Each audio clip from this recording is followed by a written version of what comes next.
day 2 of our meeting, and we will begin our day with roll call.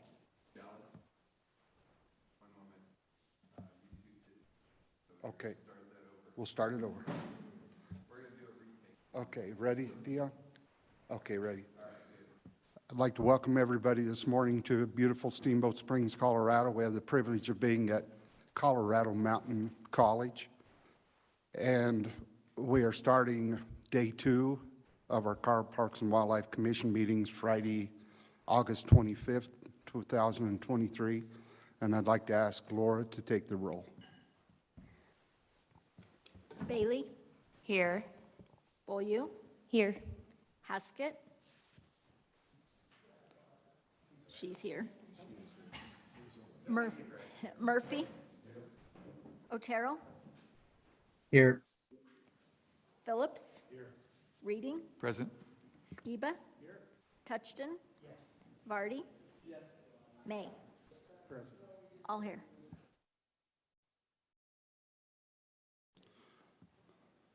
We will start the day with our agenda item 21, which is the wolf restoration update, and we'll turn it over to our expert on wolves, Reed DeWalt.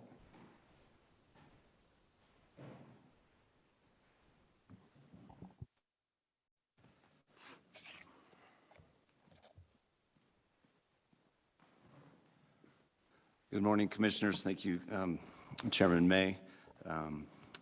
My name is Reed DeWalt, Assistant Director of Aquatic, Terrestrial, and Natural Resources. So good morning to all the Commissioners, Directors, everybody in the audience. It's a pleasure to be back before you again talking about wolves. I know we've taken a little break and thought we would give you all an update as to what we've been up to since we last spoke in the approval of the plan. So plenty of things going on in the wolf world, as you've probably read in the press, and lots of conversations. So Eric Odell's not with me today, but he's busy back working on wolves.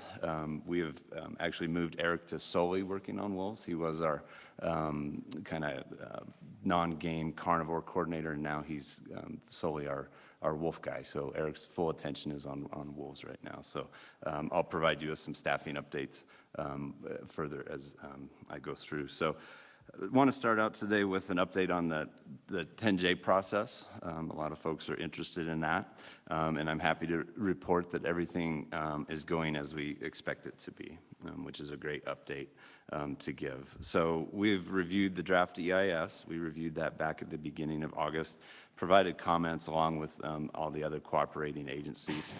Really no surprises in what we saw there, and things are really aligning well with our approved state plan. So that's great to see. So that plan, the draft EIS has been moved to the Washington, D.C. office of the Fish and Wildlife Service, which is great to know that it's back there. And they are currently working on finalizing the EIS and drafting the record of decision. And we expect those to be available around mid-October. Which is great because we continue to hit the timelines that we need to. When that draft record of decision in the final EIS comes out, that will be the indication of which alternative the Fish and Wildlife Service will be selecting from the NEPA process. So that's something to look forward to, and just a time that other parties who are listening should just be aware of, as we're expecting that early to mid-October. We don't have an exact date yet, but that will come out. So be looking for that. So after that's published, there'll be a 30-day cooling off period per their process, and there'll be no public comment at that time. It's really just to get the draft record of decision out there and the final EIS for review. And then we expect the final rule to be published on or before November 15th, and that November 15th date is really important for us. So that's when we will know explicitly what how the 10J rule will read in the federal statute.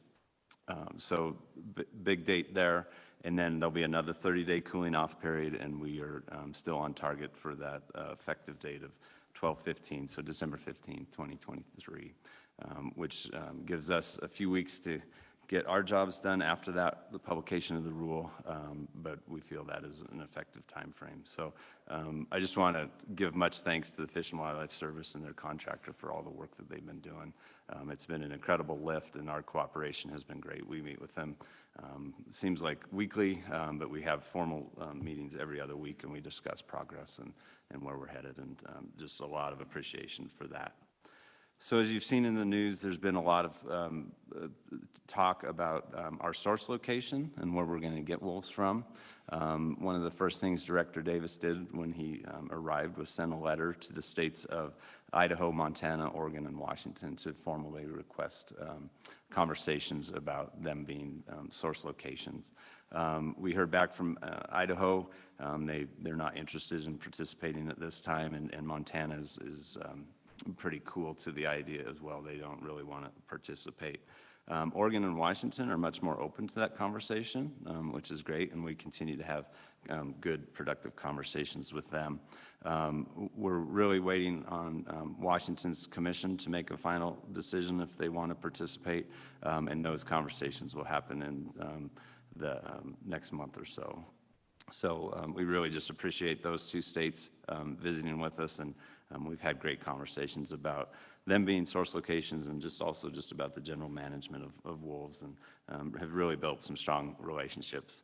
And not saying we don't have those with Idaho and Montana. They have been very helpful with those discussions as well. They just don't want to be a source location for us at this time, nor does the state of Wyoming. So we continue to work there. We're confident that we will have a source location for wolves, and then we will all be praying for snow in December so that our capture operations will go smoothly in those states.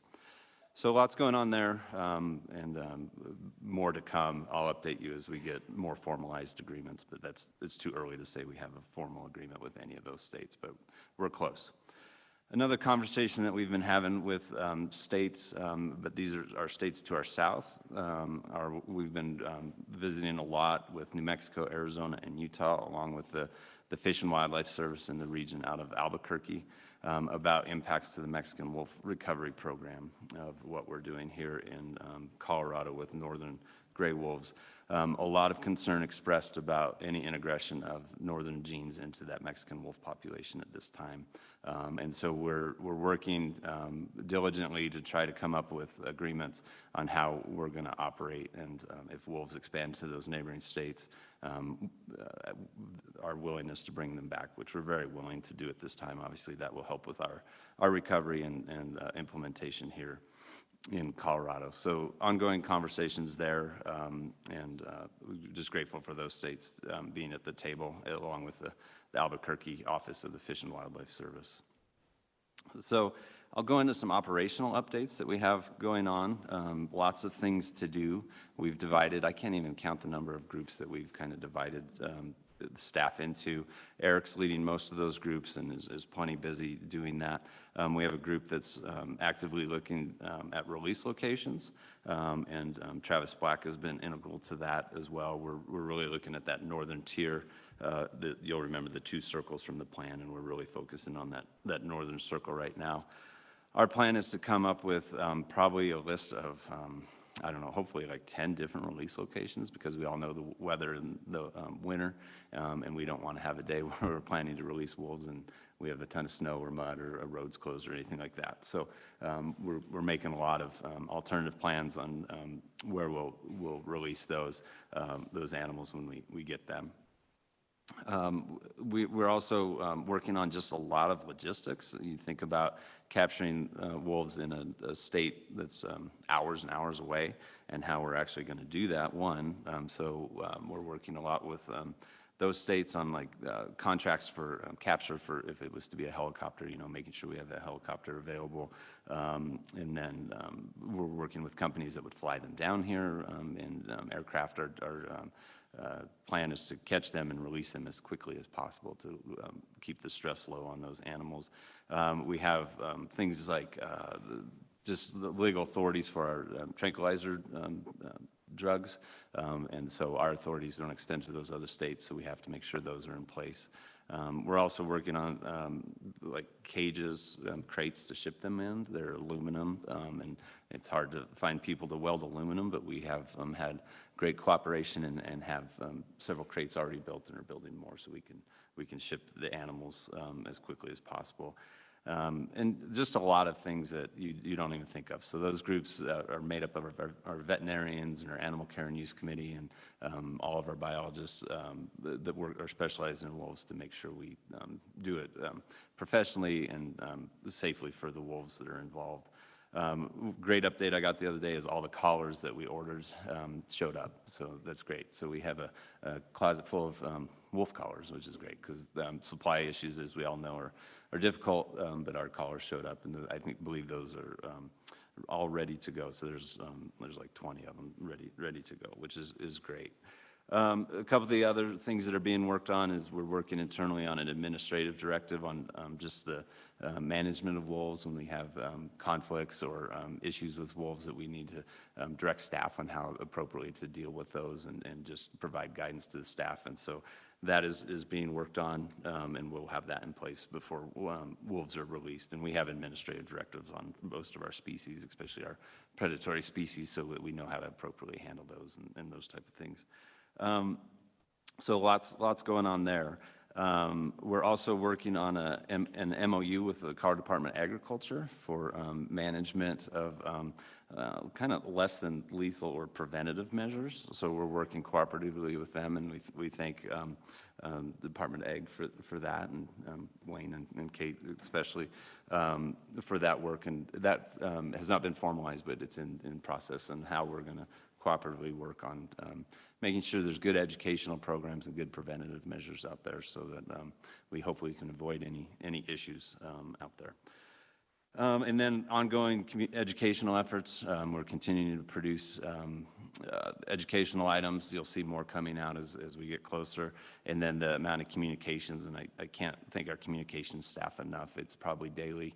We get 3 or 4 requests from the press on what we're doing with wolves, and all the way to international press. So much thanks to Travis Duncan, who I think is behind me, and just our communication shop for all the things that they're doing. So it's a huge team effort. It's been fascinating to watch and just see people rally around. You heard the award yesterday about the capture of one wolf and how many people that took. We've gotten way better and streamlined at it, but this entire effort takes a lot of staff. So we're just grateful for all the support. And then a staffing update I mentioned as well. We have added a wolf data manager and another wolf she's a wolf biologist. Her name is Brenda Cassidy. She comes to us from the Yellowstone program and has worked up there. She's actually a PhD candidate right now working on some wolf issues in Yellowstone. So she will start with us beginning of October, and we're excited to get Brenda on board, and I think she'll be a great addition and help for Eric. And really her job will be more of the day-to-day management of information, and like when we get all the collars out and things like that, she'll really be able to help coordinate and lead that effort. So, and then I mentioned as well, Eric has moved to solely wolves, so you won't see him involved as much in the lynx issue or possible wolverine or any of that type of thing. He's really focused solely on wolves, which is great. So, and then just the last thing I'll mention is the wolf license plate is going to be released, I believe, in January, and we're looking for the funding that provides for our preventative program as well. And that's something I should mention as well, as I know Corey and his crew are continuing to purchase preventative supplies, so flattery and fox lights and those type of things. So we're building up a supply warehouse for preventative measures as well. So lots going on, like I said. A huge thank you to everybody again for all the work. We're excited to see the project go forward, and we're getting close. So December's coming quick, and we have a lot to do. So we're hopeful and expecting to meet the deadline and get things done. I would remind folks that just that we're not done at the end of December. Like we will release wolves all through the winter up until about the middle of March. And so I think some people feel like if we don't meet that December deadline, which we will, that everything's done. It's not. We will probably actually release more wolves more in the winter of January and February and March. So just keep that in mind as well. So and we'll see how the winter goes and opportunity to release, but it's close, and much thanks to the commission for all their support as well. So I'll stop there, Chairman May, and I can answer any questions or anything. Thanks very much, Reed. And I would just like to remind all the commissioners, please go ahead and key in. If you think you're going to want to comment or ask questions, key in. It helps me immensely as I see it on the queue, so I don't have to look around for mics. So everybody that's going to want to speak, go ahead and key in now, and that's the order that I'll come to you. So first we'll go to Commissioner Bailey. Thanks, Chair May. Thanks, Reed, for that wonderful update. It's really great to hear everything that's happening. I wanted to ask about the ongoing sort of development partnership between CDA and CPW around training, engaging, getting resources out there for non-lethal conflict management and prevention. And I wanted to specifically ask if we're taking any steps to do similar sort of partnerships and outreach with Southern Ute and Ute Mountain Ute. I know they've had some concerns that they've expressed as well. Yeah, sure. Thank you for that question. And we continue to talk with both of the tribes down there, along with some other tribes that are in Colorado. So yeah, that engagement is ongoing. I don't know if Corey wants to come up and mention more. That relationship is more in the Southwest region, but we continue to meet with them, as does the Fish and Wildlife Service. I know that, and I can't speak for CDA if there's meetings there or not.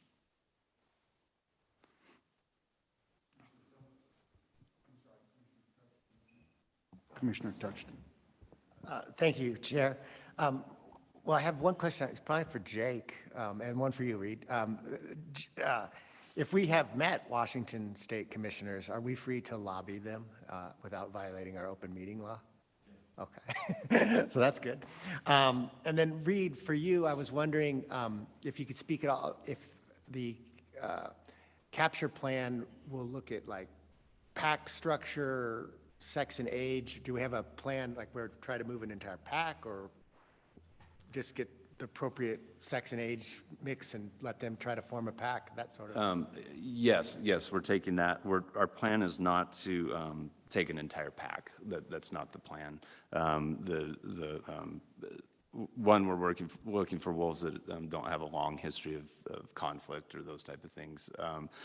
There may be some conflict in the past, but like recent past, we're avoiding some of that. So, but we are looking for young breeding age wolves, probably not pups, those type of things, not old wolves that aren't productive anymore. So yeah, Eric could speak more to that, but yeah, definitely. And those are in those conversations with those other states. Like that's one of the things they always ask is like, what wolves do you want? We're very much looking at that pack structure. So hopefully it's, we have those available wolves, probably not an entire pack. We're not going to do that, but we'll take several members of a pack, depending, so much of it's on what happens on the ground, what conditions we see, what wolves are available. But yeah, we're definitely, I think to answer your question, yeah, we're definitely taking that into consideration. Commissioner Phillips. Cool. Thank you, Chairman. Thanks, Reed. Appreciate the update. A lot of this hinges, I guess, early December, there can be little to no snow, and a lot of the capture hinges on that. So are there other options if it is a low or no snow early winter, or is it just kind of wait till it snows? That's a good question, and something we're definitely looking at right now. So we would look at other capture methods. We really need that snow for helicopter capture. Wolves are fast, and you're not going to really track them down with a helicopter, and we don't want to stress them. We want to capture them quickly. So we would look at alternative methods, whatever's approved in those states, and it may be trapping or snares or those type of things, but I don't know specifically. It's state specific, so we would really prefer to capture them from the air. It's just easier. It's easier on the animals and quicker. But if it doesn't snow, we're going to run into some. We'll have to capture them a different way. I just don't think helicopter capture is possible. Cool. Thank you. Director Davis. Yeah, thanks, Mr. Chair. Commissioner Touchton, let's talk before we just barrage Washington's commission.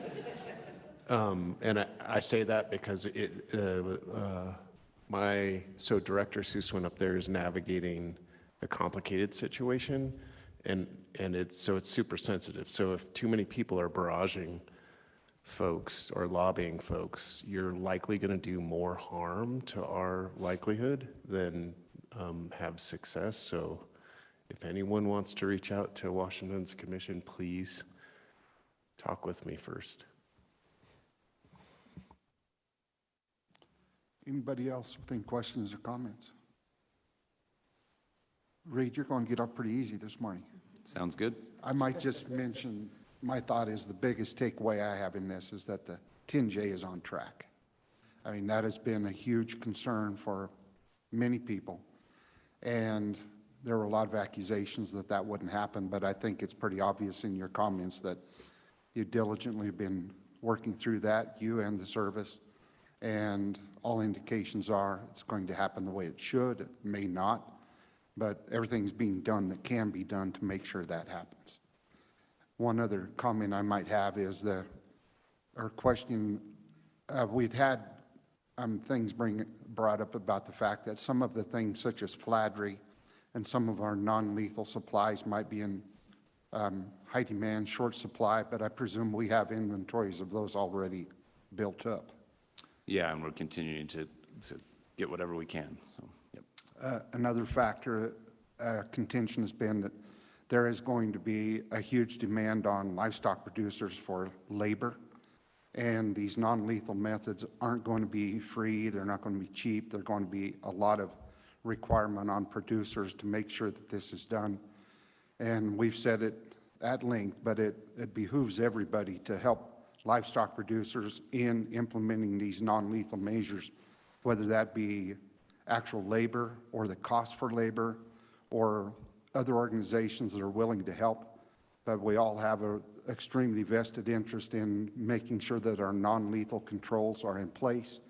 That's carcass management, flattery, range riding, everything it's going to take to make this program a success. And that's in the best interest of both the wolf side and the livestock producer side. So because this is an adaptive program, we're going to make those decisions as we go, and none of us know now what that is going to take or entail. But I think it's important for the public to know that we continue and will continue to work on those issues. Would you agree with that, Reed? Yes, absolutely, and now's the time to work on it and to get ahead of things. So yeah, definitely, and thank you for that comment. I can't stress that enough, is to do it now and have those conversations now. Right, it's not prescriptive, it's going to be adaptive as we go, and situational analysis is going to be required as we get into it. Any other comments or questions? Commissioner Skiba. Thank you, Chairman May. I just wanted to follow up on your comments and to make sure that everyone recognizes that beyond some of those sort of technical aspects of things like flattery and fox lights and sort of the mechanical ways that we have, and including range riding, there's also the concept of low-stress livestock handling, which is something that there are a number of entities out there that are able to train people right now, are doing that training. I mentioned last week I was in North Park along with Karen Vardaman, who works for Working Circle, and that's one of the things that Karen does. There are other entities out there that do similar things, and it's something else I want to be sure people keep in mind, that it's not just hanging things on fences. It goes beyond that, and it goes with working with the livestock. There was something else, and now I forget what it was, but I'll come back to it. Thank you. Director Davis.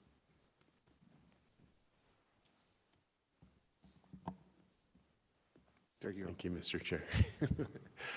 I just want to say, buried in all of that, Reed identified, like, this is an all hands on deck for CPW staff. That includes Reed's folks and Corey Chick's folks on the damage side of this, just preparing. And I can't thank both of those folks and their teams enough. Wolves are hard work.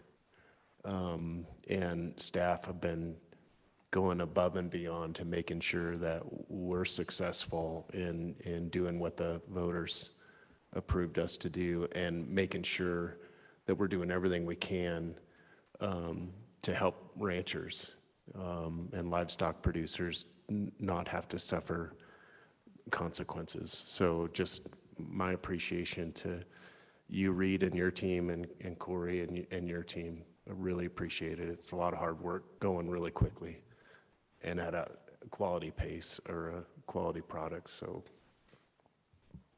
Thank you, Director Davis, and I think that's a real good point. The public perception is, now that the plan has been approved, that the work is over. Really, the work hasn't started yet. Staff now is tasked with an enormous job, and that is just beginning. So I'm glad you recognize that that's where we're at. Any other comments or questions? Commissioner Skiba. Thank you. I remembered the other part of my comment, which is that in addition to CPW staff, there are a number of nonprofits out there that are willing to put in the time and effort. I mean, we had a group of 8 of us last week up in North Park. We spent a week there working on wolf issues with the local people. We've done, things like helped install flattery, we've driven fence posts, and I say we, it's the big we, it's not just me and our group out of the Durango area. So there are a lot of organizations out there that are willing to help, and I know sometimes working with volunteers is a pain in the butt, but the groups that I know that we've worked with are very self-directed and can help tremendously, and we should take advantage of it. These are the people that promoted Proposition 114.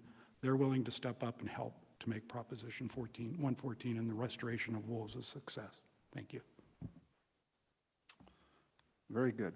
We'll now move to our next agenda item, which is agenda item 22, the big game season structure update, with Amanda Biederman, Jonathan Boyston, and Garrett Watson.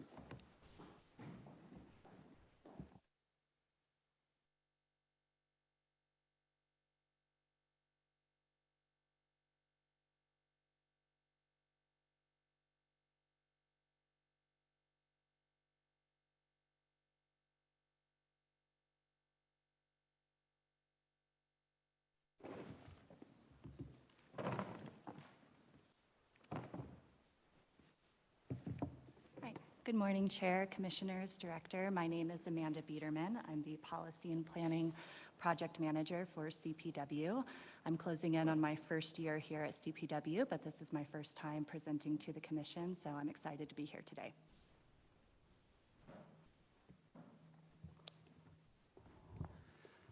Good morning.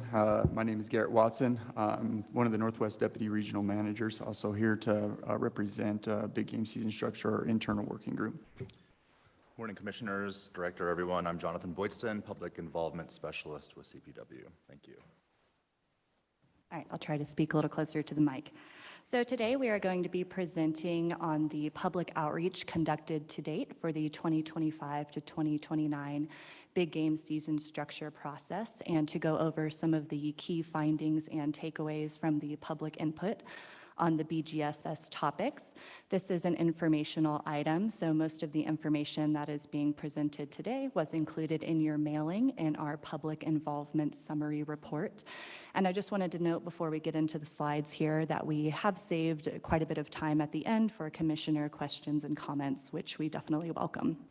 All right, we can go to the next slide. Oh, do we have to click?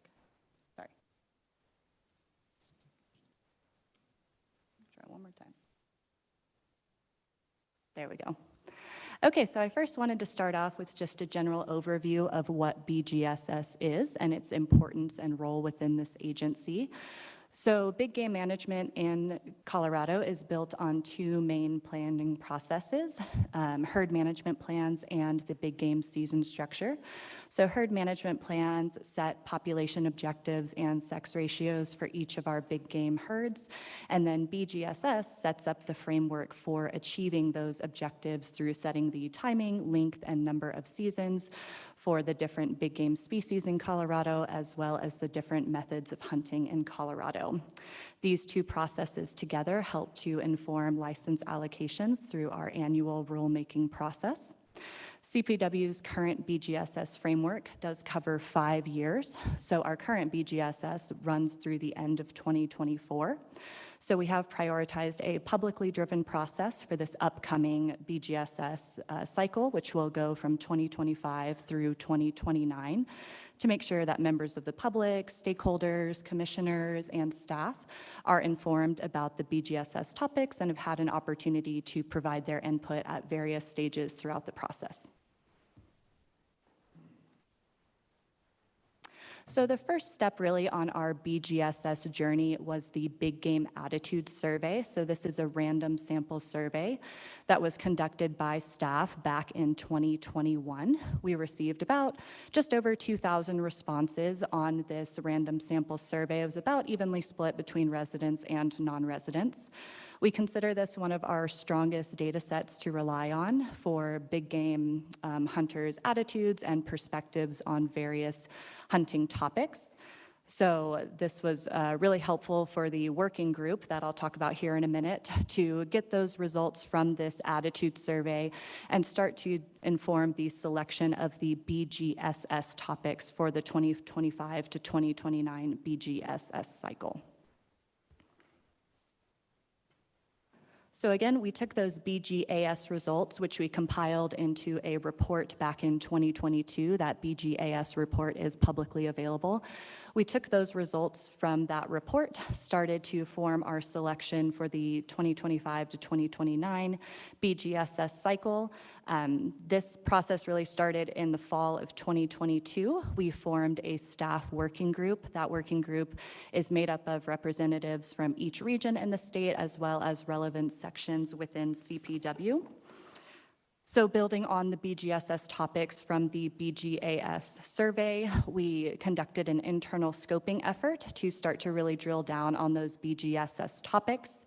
We presented those topics to the commission in, I believe, January of 2023. The commission approved all primary and administrative staff recommended BGSS topics for this cycle.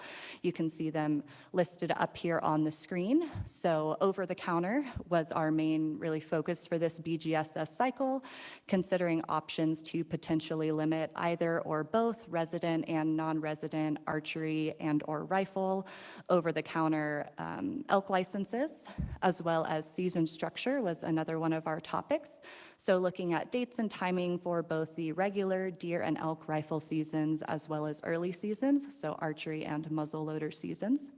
And then finally, our last topic that we really focused on was additional seasons. So potentially looking at expanding hunting opportunity by adding in some of these optional seasons, such as a first regular rifle deer season and an optional second pronghorn rifle season. We also have some administrative topics that we are aiming to cover through white papers during the BGSS cycle.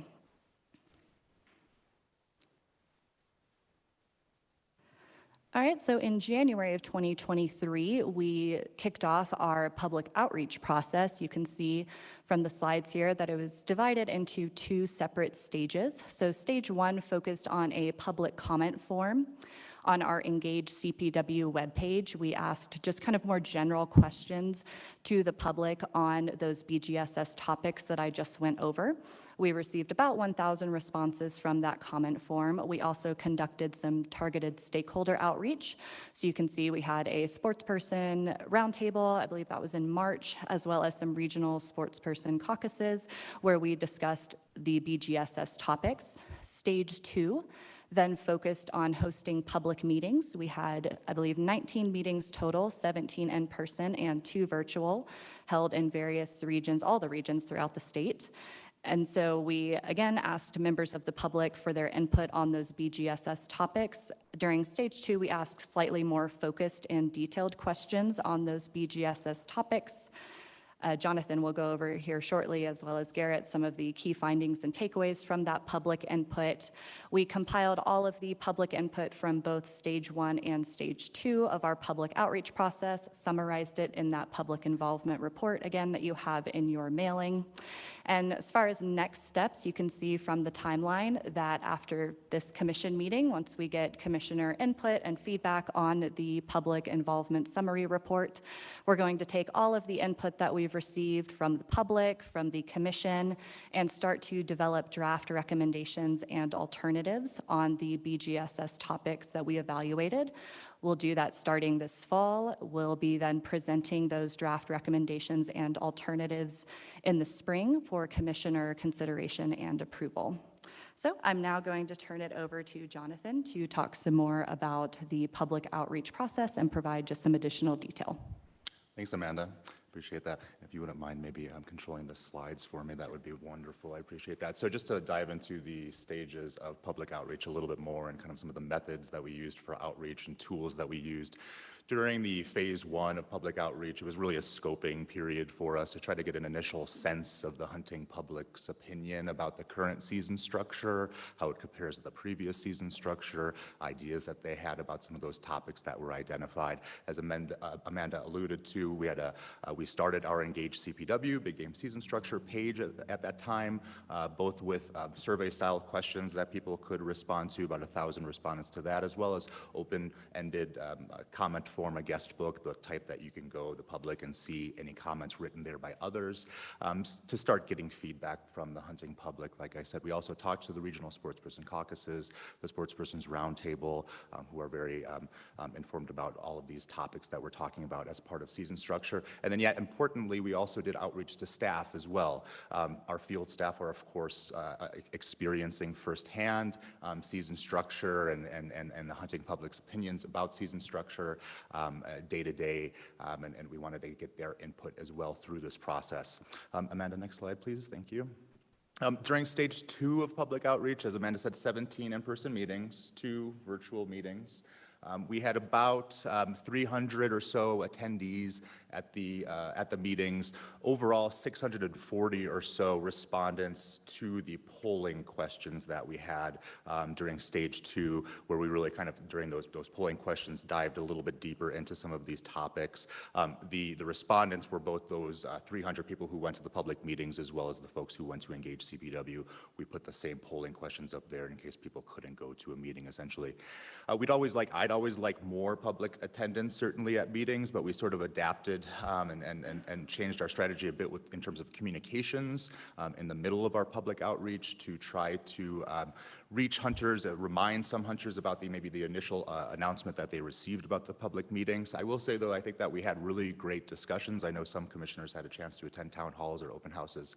I think we received really valuable data out of these meetings. Next slide, Amanda. Thank you. And so just to show you an example, I mentioned the polling questions. Town hall style presentations that we did were through like a PowerPoint presentation basically that had interactive polling questions people could do on their smartphone. We also had hard copy questions that they could fill out. What you're seeing on the screen is our strategy that we used at open house meetings. So basically a sticker type polling where people could arrive at any time at the open houses to share feedback, discuss with field staff some of these issues, and respond to these polling questions.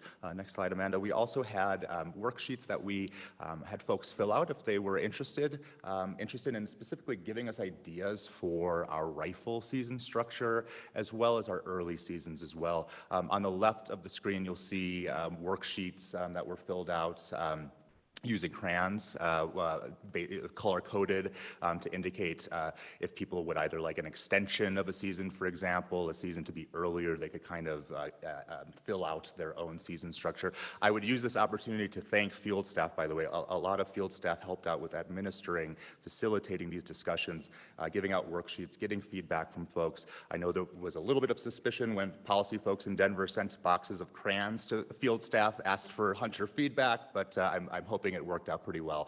Also, early season structure, people had an opportunity to see what those seasons would look like if it was the previous early season versus the previous season structure early seasons versus the current season structure early seasons in 2025, and then say which one they would prefer, or they could kind of indicate if they had a different strategy. Amanda, next slide, please. Thank you. And just really quickly, I mentioned sort of adapting to some of the numbers that we were getting at public meetings. We also wanted to add a different outreach method to stage 2 to kind of test the reliability of the data that we were receiving from the public meetings. So during our just July last month meeting of the Sportspersons Roundtable, as well as earlier regional Sportspersons Caucus meetings, we actually took the feedback that we received from the public meetings and we shared it with the Sportspersons Roundtable, who represent various regions of the state, various interests in hunting, and we provided them with the public feedback that we got, the data that we received from the public meetings, and we kind of used them to sort of see how that hit with them, how that resonated with them. Did they feel like they had any other opinions that were slightly different than the public opinions, or where was their alignment with their opinion and the public opinion? I'll get into it a little bit more later, but basically we had a considerable amount of alignment between the Sportspersons Roundtable and the public meeting responses. There was not consensus on a lot of these topics, but there was alignment in the type of data that we were seeing between those two data sources, with one exception, which I'll get into later when we go through the topics. I can hand it over to Garrett now. Amanda, next slide. Thank you. Thank you, Jonathan. Mr. Chair, Commissioners, Director Davis, I really appreciate the time you've given today for us to talk about these topics. What I will be discussing is the results and some of the input we received from the hunting community related to a topic that arguably probably will have the most interest from the hunting community, and probably based on some of your emails you're receiving and some of the public comment, it is centered around our over-the-counter licensing opportunities that we have in Colorado. And in particular, do we start to look at maybe going fully limited with those licensing opportunity? So a little background, CPW currently offers some opportunity for antlerless and either sex over-the-counter archery licenses in Colorado, as well as some opportunities for antlered over-the-counter licenses for the second and third rifle seasons.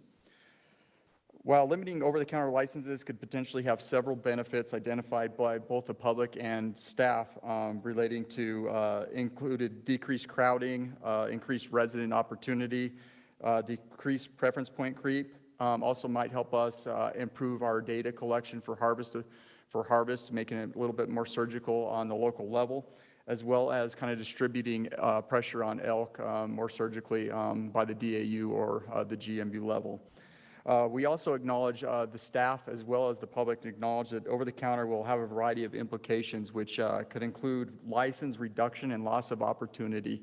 As you may or may not know, we went fully limited on deer in 1999, and we saw a significant decrease in the amount of hunters thereafter. At the peak of deer hunting in 1964, we had 236,000 deer hunters. In 1998, the year before we went fully limited, we had 149,696.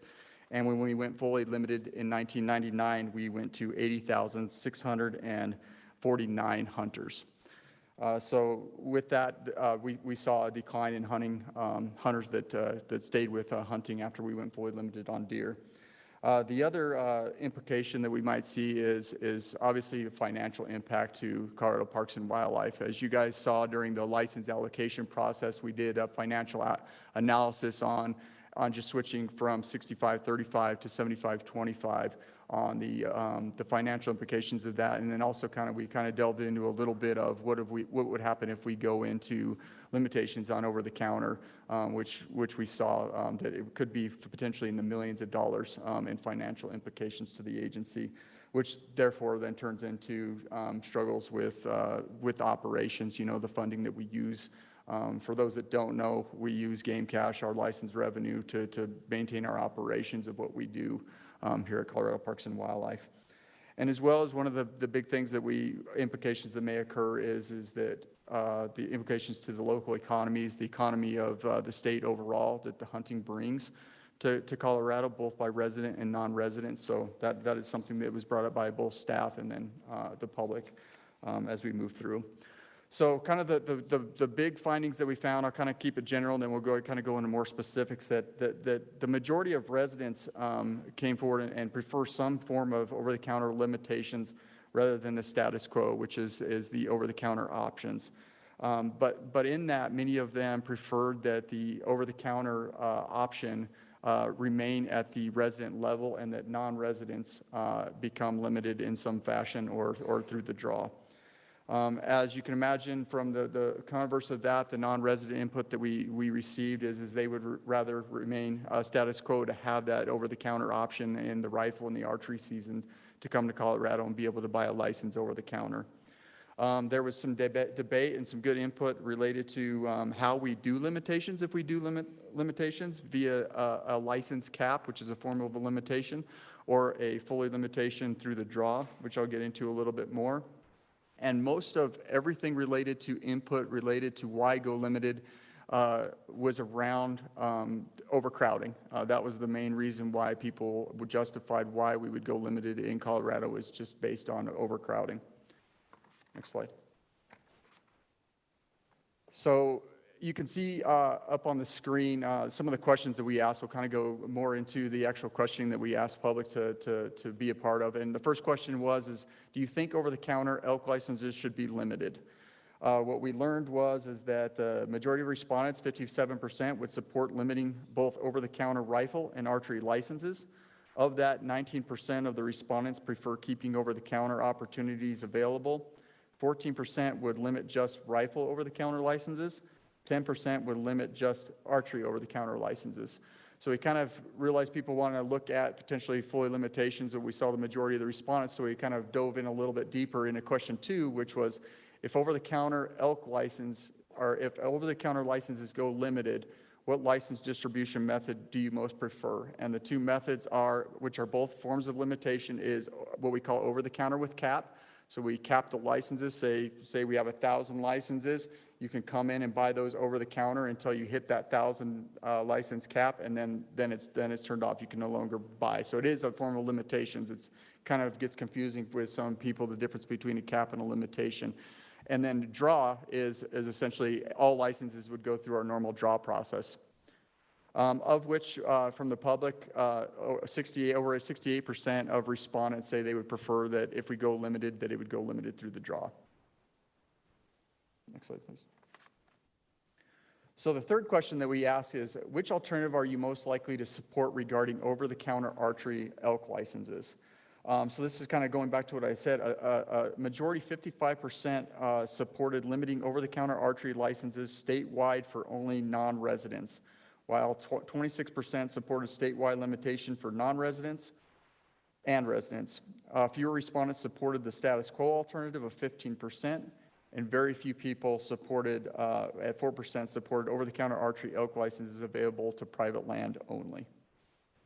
So the fourth question that we asked, that we received input from the hunting community, was, which alternative would you most likely support regarding over-the-counter licensing opportunities during the second and third rifle seasons for elk? Similarly, about half of the respondents, 50%, supported limiting over-the-counter rifle elk licenses statewide only to non-residents, while 30% supported statewide limitations for non-residents and residents. 16% of respondents supported the status quo alternative, and only 4% supported making over-the-counter elk licenses available for private land only. So as you see, kind of going back to the generalization, is I think people are ready to look at some form of limitations, but as you guys know, that one of the huge benefits that people saw from a resident standpoint is the option for over-the-counter, and we're more willing to look at potentially limiting the non-residents when it comes to the over-the-counter opportunities. Next slide, please. So the next topic I'd like to discuss is our findings and takeaways from our season structure communications with the public related to our regular deer and elk rifle seasons, which is the first, second, third, and fourth rifle season. As you can imagine, there's various comments and input that we received on this. One of the things that we heard was from not only from staff but from the public is that one of the concerns with the later season dates that we have at our current big game season structure is the potentially making elk more vulnerable to harvest because of the later seasons, them grouping up more, moving from transitional range to their winter range. But again, that is not an absolute. A lot of this is still weather dependent and driven by hunting pressure, but mostly by the weather. So on a year-to-year basis, it's unknown of how much of that occurs, and something that we will continue to probably look at to synthesize those that data points as time moves on. We're only on year 3 of the current big game season structure, so we only have the 3 years to look at so far. And the second thing that people brought up is the vulnerability of the mature bucks during the third and fourth rifle season, which is, as the season dates moved later into the year, it moves further into the rut. the deer are more vulnerable out into the open. So there was concerns from the public and from some internal staff, related to, are we going to increase success rates, by having these season dates as late as they are.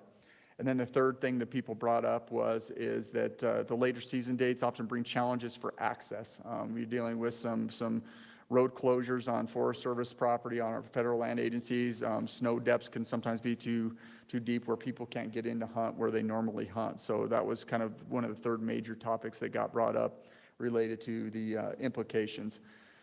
But in saying that, the results overall is that there was general satisfaction with the current big game season structure, and people kind of recognized that there was several benefits to it. From the last big game season structure, one of the big reasons why we changed to the system that we have now was as people wanted to see longer breaks between the seasons, allowing the animals to basically rest a little bit, redistribute themselves across the landscape, hopefully getting a better quality hunt later as they'll kind of move back onto the forest from private lands or redistributing themselves instead of hunting them straight through. The other thing people brought up was longer breaks between seasons could benefit CPW staff and how we have to staff our offices for CWD, staffing our offices for customer service, as well as our law enforcement out into the field. The other thing is that maintaining the current season structure, as I said, we're only on year 3 of this. Maintaining a known season structure kind of helps people to plan their hunts. And as you know, people get really into planning their hunts, whether it's based on looking at preference points to see when exactly I might draw a tag for a third season versus a second season. And a lot of people plan their hunts based on that. So that was something that was brought up by the hunting community that's nice about maintaining the current big game season structure. And then for some hunters, particularly with children and locals, for what we heard for the most part, really enjoyed the overlap of that 4 season with Thanksgiving. Obviously they have a Thanksgiving break. People were home. They could get their kids out to hunt more. Maybe they could take the time off during when they actually had some time off from work for the holiday to go hunting. But as you can imagine, there was the converse of that, where people that were needing to travel to go hunt or something, it just didn't work as well for them by having a hunting season during the Thanksgiving break. So there were several options that were brought up from the public. They're all going to be part of the big game season structure report that you guys have seen. But we already discussed kind of the negatives parts that we heard from people with the big game season structure, centered around, again, the vulnerability of the animals, and then as well as the access that the later season dates had brought challenges to them. Excellent. Lastly, I would like to discuss the early season structure. So the early seasons, we consider the archery and muzzleloader seasons for deer, elk, and bear. And so if for some of you may recall that the last big game season structure, one of the big emphases that we had was the early seasons. And so staff generally feel that the previous big game season structure that focused on early seasons was robust and well thought out and developed. The conclusion at the end of last big game season structure was that people generally preferred the September 2nd start date to the archery season to go through the end of the month of September 30th. And there was a couple of reasons for this. As you may know, the earliest we can start hunting bears in Colorado is September 2nd. And so previously we had archery season starting in August for deer and elk, and then we couldn't start bear, rifle season, and archery season until September 2nd. So some of the thoughts were, for simplicity's sakes, that everybody just start on September 2nd, which would include the rifle bear hunters, the deer and elk archery hunters. So generally the results that we heard from the public and the hunting community was that they currently are satisfied with the current big game season structure with that September 2nd start date. We did hear from some folks from some hunters that concerns of overcrowding that is brought by the overlap between the muzzleloader and the archery season, because muzzleloader is right in the middle of September. So there was concerns there.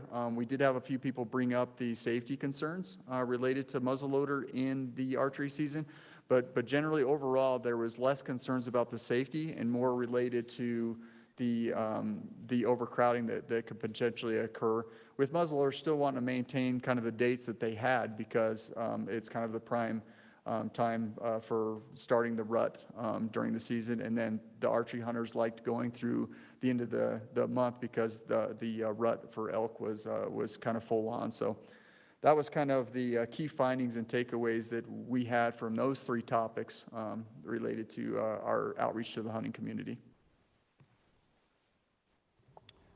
Great, thank you. I'll talk a little bit about a couple questions that we got into with the public about additional season opportunities. This first one is about the possibility of adding deer hunting opportunities to the first regular rifle season. We'll also talk about the possibility about a second pronghorn season as well in the next slide. I just want to mention briefly about both of these topics. Although they are about adding an additional season of sorts to for each of these species, the license allocation numbers, the license numbers are certainly still set through herd management planning. This big game season structure is just an ability to speak about season dates and when we might have season opportunities.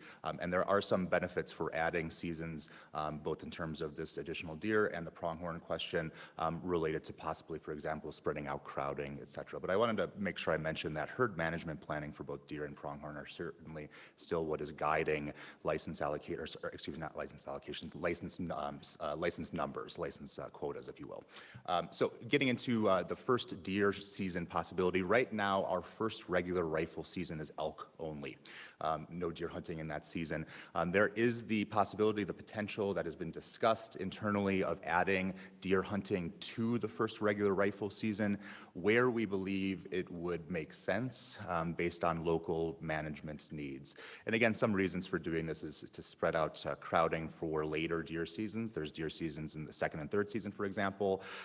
Maybe the addition of a first season might spread out some of that crowding, or might give hunters the ability to access some lands that are then more inaccessible later on in the year. This was one topic where we did receive some pushback from the public about this potential, this possibility. There were some concerns from, I would say, from elk hunters about who might go out during first season right now for elk. Some concerns about possibly adding more pressure, more crowding, basically, if deer hunters were added to the mix, essentially. But I did want to mention, there were also some folks who mentioned maybe biological concerns. It kind of goes again back to the license setting question through herd management planning, although that's something that we did talk about at the Sportspersons Roundtable.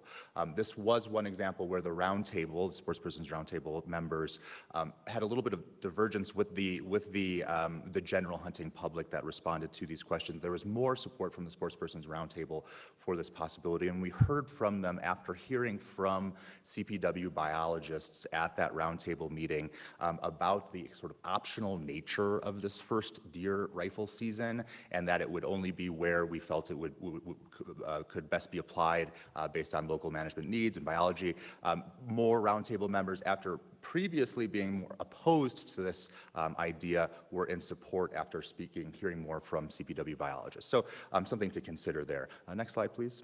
And then I mentioned a little bit briefly, second pronghorn season idea is this other additional season opportunity idea. This would be the first pronghorn season is earlier in October right now. The one pronghorn season, or the main pronghorn season, I should say, for rifles earlier on in the month of October. This would be adding an additional season towards the end of October for pronghorn. And this was something that we did hear general support for from the public, or there were quite a few people who were neither in support or opposed to this idea, either because they might not pronghorn hunt themselves, or some regions had less pronghorn hunting around them.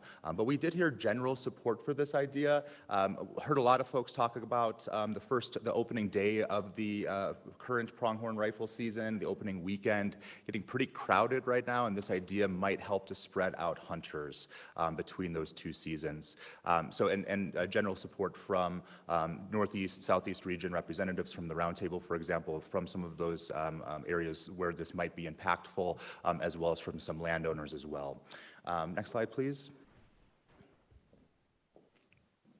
So we did also ask about the timeline, or the length of time that the big game season structure lasts, that it covers. Currently, as you all heard, the big game season structure covers 5 years, 5 hunting seasons.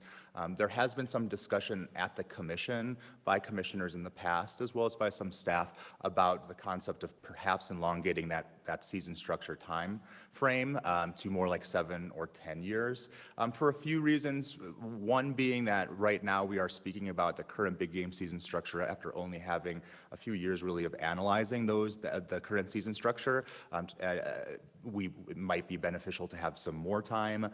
There's also interest in perhaps just spreading out some of the staff workloads for some of these planning efforts and perhaps moving to more like a 7-year season structure, basically. I will say that there was some resistance from the public about this idea to go to a 7 or 10-year big game season structure. We certainly do want to talk about it with the commission because the commission has brought this up in the past, but it did meet with some resistance from the public who felt like they would like CPW to be reassessing season structure more regularly, going to the public more regularly rather than less regularly, essentially. So we just wanted to mention that. Next slide, I think we'll hand it over to Amanda. Thank you, Jonathan. Thank you, Garrett. This one. There we go. Sorry about that. All right, thank you, Jonathan. Thank you, Garrett. So we're now going to open it up for commissioner questions and comments, but I did just want to reiterate that we will begin drafting alternatives and recommendations based on the public input that we've received from both stage 1 and stage 2 of our public outreach process, as well as input received from the commission today. Going back to that timeline slide, I do want to add, though, now that we've gone through all of these topics and you've heard all of the public input that we've received on these topics, we have identified that OTC will likely require some additional public outreach. As Garrett said earlier, it is a topic that people feel very passionately about. We do have a handful of alternatives that we will be developing for that topic. So we, again, have identified that we will likely be going back to the public between now and in the spring when we present those draft recommendations and alternatives to the commission. So I did just want to go back and kind of caveat that timeline slide to clarify that there will be some additional opportunity for members of the public to provide their feedback, specifically likely on OTC. We do feel like, again, as Jonathan said, we received really robust feedback from members of the public on the other topics. We have asked these questions to the public several times now on, for example, the regular rifle seasons or the additional seasons, but we do understand that OTC is a very complicated topic and a lot of people are really interested in it. So we're going to be kind of working on that approach after this commission meeting moving forward. So all that to say, in conclusion, we do really want to sincerely thank all of the members of the public who attended our public meetings, who participated in our Engage CPW tools. We also want to thank the commissioners who attended our public meetings. I know I saw Chair May at the Colorado Springs public meeting, Commissioner Haskett and Commissioner Otero, I believe, all went to our public meetings. So thank you all for that. And as Jonathan said, we want to also thank the regional and area staff, without which we could really not have completed this effort. They really stepped up and did a great job at our public meetings. And so now, as I said, we'll open it up for commissioner questions or comments. Thank you, Amanda. And we'll go to Commissioner Touchton. Thank you, Mr. Chair. I did want to recognize Commissioner Otero, who, first off, I want to say, Gabriel, you did not give me COVID successfully. So I tested negative. I'm sorry that you are not under the weather. But should we let Gabriel? Actually, I think maybe what happened is he doesn't come up on my queue since he's remote. So let's go to Commissioner Otero first.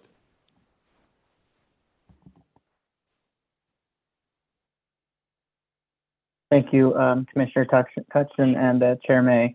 I actually feel okay, but did test positive, so taking precautions. I have a question and then several comments. One, I want to say thank you, staff, for putting together the survey and doing the work diligently, and just fielding various perspectives. As you mentioned, folks are very passionate about this, sports people from both in-state, resident, and non-resident. So just really appreciate that. My question is, and I know you said there's going to be some more review on this, so I guess I can just follow up after as well, but what would that financial impact look like by limiting the over-the-counter? I guess in both scenarios, whether that's across the board for resident, non-resident, and then also what seems to be from the public, at least from this survey that limiting it for non-residents. I am concerned about those impacts, especially with the changes that we've had. I know obviously I'm in support of more tags for residents, license allocations, but at the same time, want to be pragmatic here and look at what those impacts would be to the agency financially, and also just more input from the public. So I think that's a great thing. In terms of the hunting additional seasons, I share in the concerns of the overcrowding, especially in particular the additional first deer season. I align with those elk hunters that concerns that would crowd the landscape there. And for pronghorn, if I would have to chat with folks more about that, but any additional seasons like that just seem to maybe it'd help alleviate the problem. So I guess I would defer to staff too on that as well. I'll go ahead and pause there because I'd like to hear comments from other commissioners as well, and I might jump back in. Thank you.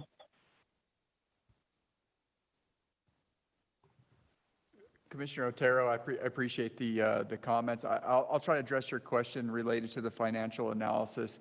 It's really hard at this point to do an analysis that we could really kind of stand by because we won't know what form of limitations that could be. You could take the current number of hunters within a DAU, and that's where you would set the limitations on it. Is very different from a DAU or some units that might say, okay, we need to do a 30 or 40 or 50% reduction to get at overcrowding or to their individual management objectives. So not every DAU would probably do it the same way. It'd all be based locally on where they would set those license numbers. So that would kind of move that to a different level. I do remember in the financial analysis that when we looked at potentially a 20% reduction in licenses, it was in upwards of just under $6 million if there was a 20% license reduction, but based on current allocation of 75, 25. So again, that will be kind of more at the DAU level or how we would go with limitations to kind of fully get that number for what that would cost us in revenue.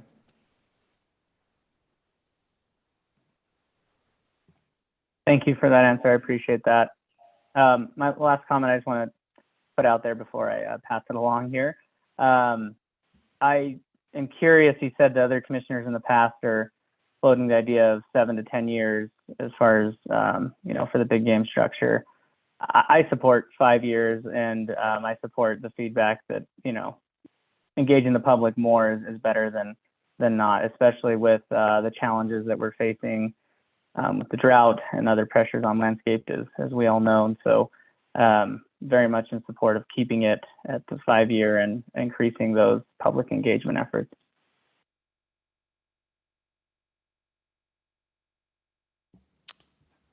Thank you, Commissioner Otero.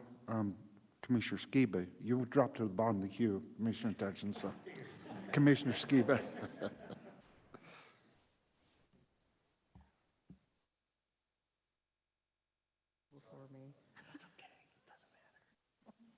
Thank you, Mr. Chair.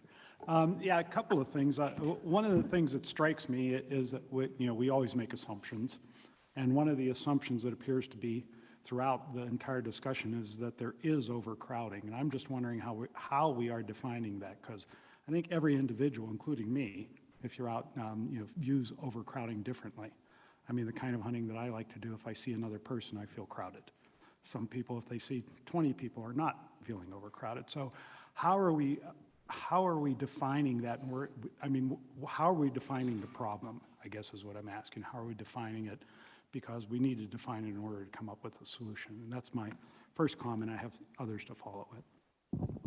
Thanks, Commissioner Skiba. I can address that. Yeah, it's really, crowding is really in the eye of the beholder, as we heard at multiple meetings. There are some folks who, I would stress that there are many folks who do feel crowded during some hunting seasons. And we've heard that about different hunting seasons, certainly the ones that have over-the-counter licensing. We do hear some crowding concerns from folks. We do not define crowding per se, although we have discussed crowding and how folks interpret crowding, how they would define crowding through different public meetings, earlier focus groups that we've had, and various meetings on the topic. And it definitely does depend on who you ask. And I would also add that, that for certainly a lot of seasons, perhaps all seasons, there are other recreationalists in the field as well. And so there's certainly, we might be able to address crowding from hunters, the number of hunters that might be in the field, but to be clear, there are certainly other people in the field as well.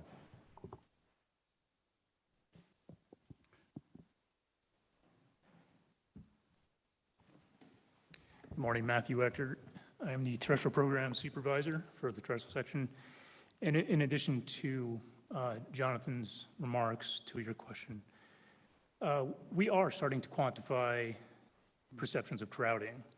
2 years ago, we expanded our big game harvest survey questions that are optional for when a hunter harvests. They get a call or an email, and they respond to a survey questionnaire about their harvest and their experience.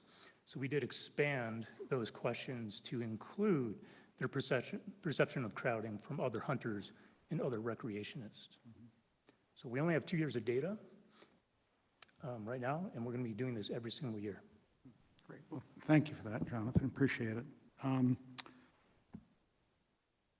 I guess one other question I had is how many options we've looked at for draws, because typically the draws are now DAU based, and it seems like there could be combinations, which would make this horribly complicated, and it's already complicated enough. But different combinations of DAUs and or GMUs that you could then have the draw in, and I don't know if that would help in any way. It's partly to try to address this overcrowding issue. It seems like if you can combine them in a way that makes more sense to spread that hunting pressure, because that's what we can manage. We can't manage the mountain bikers or the hikers. So is there any, what are options there, I guess, is what I'm trying to get. I'm trying to think a little out of the box from what I view as what the box is right now. Commissioner Skiba, I'm trying to understand your question. We have a hunt code approach where we would assign different GMUs inside of a hunt code, and those hunt codes are based on our DAUs or our populations for each species. So we do have a scalpel essentially to custom fit how we create those hunt codes. Can you rephrase your question? I'm trying to understand it. Yeah, there's a possibility of combining DAUs in some way, which typically right now what we do is focus it on the DAU objectives and not combining a draw that, say, could include multiple DAUs. That's kind of what I'm thinking about. If there are other ways to structure the draw that would help to distribute the pressure differently. And I'm just thinking out loud here, kind of, so I just wanted to see. And are you specifically referring to over-the-counter? Because we have very large, expansive statewide hunt codes for over-the-counter unlimited licenses. So we could consider combining GMUs, DAUs. Yeah. Is that what you're saying? Well, yeah, that's one of the places you could do it. So it's just a question of what the options are, what options are out there that we really haven't explored yet, I guess. I'm just trying to think, again, other ways we can distribute the pressure. Okay, we'll be certainly considering various different options depending on the outcome of the over-the-counter discussion and how we limit. Okay. And the last thing, I just wanted to echo what Commissioner Otero said, that the 5-year season structure makes sense to me. I think lengthening it, I think the comments from the public are dead on, that we need to be evaluating more regularly than that. That's it. Thanks. Thank you, Commissioner Skiba. Commissioner Haskett. I'm not used to this yet. Thank you, Chairman May. You have to retrain all of us to turn our light, or not touch our buttons. I'd like to say that I was, but I'm probably the one causing more problems than anybody else. I have quite a few comments. And the big game attitude survey was only 1 year into the season structure, and though I agree with some of them, I have concerns of that. And our outreach is heavily weighted by residents, and why I agree about residents living here. It actually, if you look at the financial aspects and science-based also, it takes 8 residents to equal not one non-resident almost. I think it's like 7.7. And I do think what they say also has merit. And I did go to a town hall, and I agree about the crowns. I was like, what are these for? When I first did that. But it was sad to me to see that the attendance was pretty poor on everything that we did. So I think the biggest issue we actually have at this point is supply versus demand, and that's leading to crowding, and we have to look at that. I mean, our job is to manage the wildlife, so we need to remember that in the back of our minds. Archery season, that's a tough one. I know people don't want it to go all draw, but we have 3 studies that show the reasons for changing archery to an all draw. And I'd ask someone, I have those, but if Laura, I don't know if you still have them, if you can send them to all the commissioners again. I think it's been a while since we did that or mentioned that. And Matt, maybe you can answer this. The deer draw, I believe, was put in place for a management tool years ago. Is that correct? Yeah, in 1999, we went fully draw for deer. And that gives us our maximum management capabilities for managing deer. Okay, all right. And on the archery again, or any of it, I guess, limiting non-residents, it still doesn't fix the problem. We're looking at management tools, and over-the-counter is not a management tool in my mind. And I'm glad to see that the public feels that over-the-counter with caps is not really a management tool either. That would be I think that'd be a nightmare for us to manage, honestly. Another comment, muzzle loading has been a draw. I don't really think that's an issue this time, but it's been a draw, been the same season forever. And there's really, even though I think there's been 3 accidents over time, and I don't think that's a huge statistic, really. And I'll disagree with everybody else. I think 7 years is a better data tool. 5 years doesn't give us the data. By the time we're setting the next season structure, we only have a couple years of data, whereas 7 years gives us a lot more data to move forward. So I'll be against everybody else and say I think 7 years is a better tool if we want to base it on data rather than just social. That's all. Thank you. Thank you, Commissioner Haskett. Commissioner Reading. Thank you, Commissioner May. Thanks for that presentation. It was very informative, and I liked the report as well. So the comment I have is that on the commission, some of us have heard from local communities as well about their concern over a lack of non-resident hunters coming in and the financial impact for those communities. And I'm wondering if we're going to reach out to those communities or the stakeholders that are non-hunting but benefit from the hunters. Thank you. I think that OTC is certainly the topic that we expect to have requests for more outreach, more engagement in the coming months before we get to the point that we are either putting forward any kind of staff recommendation or before the point that the commission is certainly looking at any alternatives that are lined up for OTC.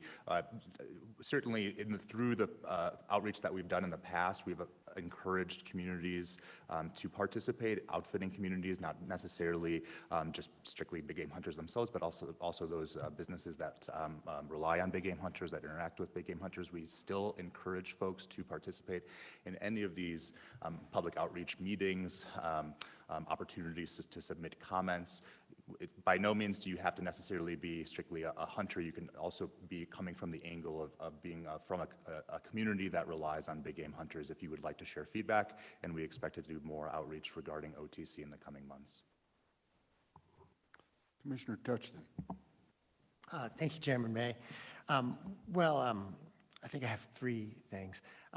First, I did want to second what Commissioner Haskett just said about taking a look at all draw archery.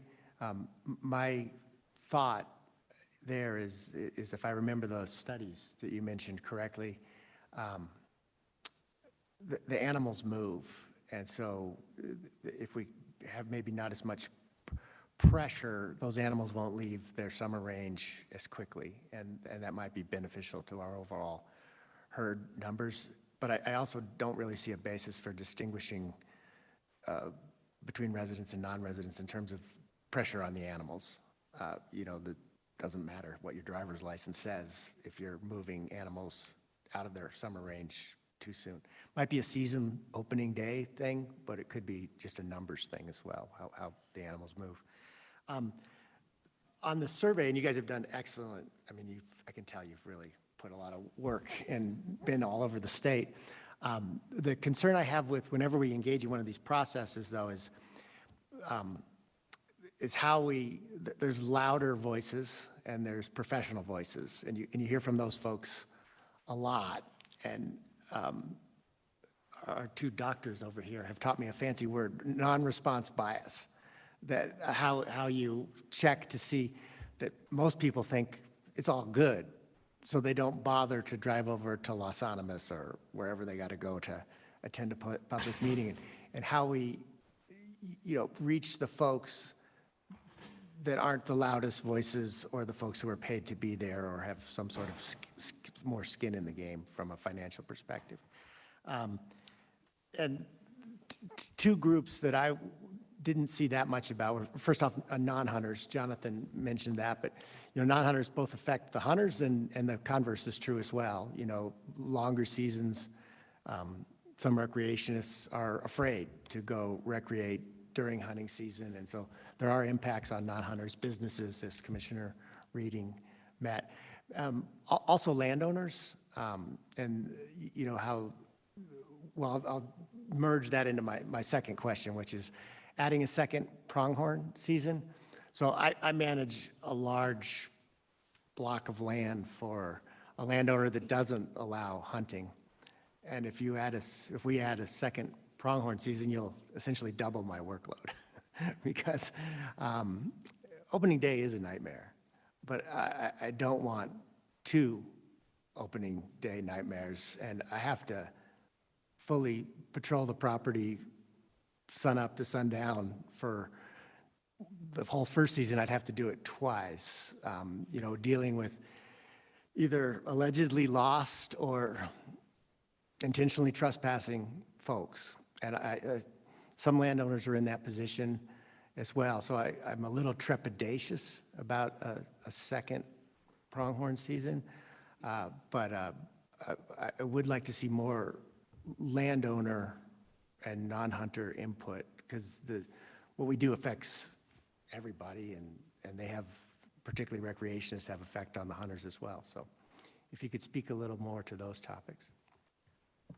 Thanks, Commissioner Touchton. I'll kind of address your last point. I want to clarify that through this process, this just allows staff the ability to implement a second pronghorn season. It doesn't mean that statewide or in all units that we're going to go to a second season. This just allows them to be more prescriptive in dealing with locally what they're dealing with. So they do the public outreach there locally before they set a new season in place, and that can come into spreading out those hunters so that opening day of that first one's not as bad, to making sure that the animals can move back off of some of the lands that maybe they're not hunted on the lands that they're hunted to meet their harvest objectives. So again, this just sets the basis for staff to be able to locally determine whether they need this option or not. So you guys are essentially giving us the ability to do that through this process. It's not we're going to have a second season across statewide. I would just add that regarding landowner outreach, and sort of akin to reaching out to outfitters and other economies that may rely on hunters. Landowners certainly are a group that we definitely conduct outreach to, and I'd like us to continue that effort in terms of pronghorn the second season, not just as far as big game season structure, but moving forward, because as Garrett said, this is something that will be implemented, rolled out in various areas, not across the state all at once. So there is the ability to continue working with landowners, continue getting landowner feedback and hearing what they're seeing on the ground. We did, like I said, though, conduct some landowner outreach already regarding the pronghorn question. While we did hear some of what you described, that maybe adding a new season would just add a new dilemma and a new opening day, we also did hear from some landowners who were more optimistic that perhaps adding a second season, considering what I said, that it's not necessarily just doubling the amount of hunters that you have, it's spreading out the hunters across multiple seasons now. So there's the possibility that landowners might not see as much pressure as many folks on their land, for example, across those 2 seasons. And then to address your kind of question on the non-response bias, it's difficult. I mean, I think you guys hit it, is that we didn't get the turnout that we were even hoping with our efforts.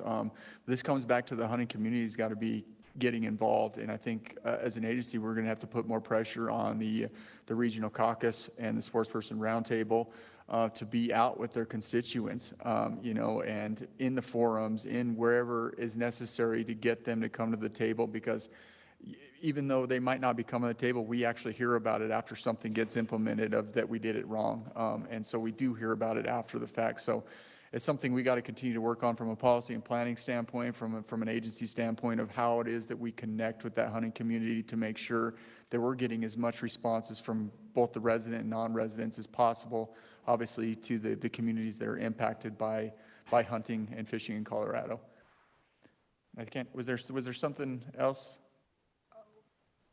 I think that's it. I'll let someone else talk. Okay. Thank you. Commissioner Bailey.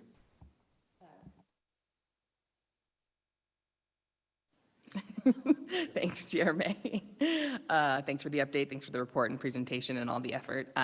Just following up on that last point, and I did note it down, and also I saw in the Sportspersons Roundtable summary that Jonathan, you shared with us just a few days ago as I was skimming it, it seems like there's similar concerns from the Sportspersons Roundtable about sort of lower participation in these outreach and engagement processes. And it really just, it points to me that there might be some survey fatigue happening amongst our sportsperson community, and I'm not sure if that's true or just logistical realities, but I guess all that to say it's something we should keep in mind. I think we asked people a lot of questions, and there are a lot of very important questions at regular intervals and consistent intervals, but it's it continues to pose a challenge and one that I think we should be aware of. And I think partnering with and ongoing communication with the various caucuses and the roundtable is a strategy, as is potentially streamlining our sort of outreach efforts as well. So that's just I don't know. There's no easy answers to non-response bias or survey fatigue, but there are ongoing challenges that we should be aware of. I think I was struck by, Garrett, your response to Commissioner Otero's question about the sort of financial impacts regarding some of these OTC changes. And ultimately, I guess the question is, during any additional outreach that we're doing around OTC changes and limitations, will we have the opportunity to do any more robust financial analysis? Or are we going to sort of make the decision based on public input and the sort of biological implications, although it seems like those are minimal, and this sort of high-level 20% potential guesstimate, 6 million impact, or are we going to be able to dig in any more over the next 6 months? I'll take that one, Madiker. Commissioner Bailey, we based that financial analysis based on 2021 trial data. To redo that analysis would be a significant undertaking. I don't know if we have the capacity to do that. Because licenses are not changing substantially over time, it should be a good enough estimate. And we're talking rounding to millions, so it's not going to be that precise. The estimate I think that Garrett gave before was for archery only, so we will expand that to rifle for sure. And when we provide alternatives for public outreach to the public to consider, we're considering adding in that financial component for both archery and rifle if we limit, in possibly some different scenarios, on the level of limitation. I know we're kind of getting behind, but I noticed some people are probably struggling with looking into the light. I wondered if we could maybe raise the shade on that. I think it would help. Director Davis.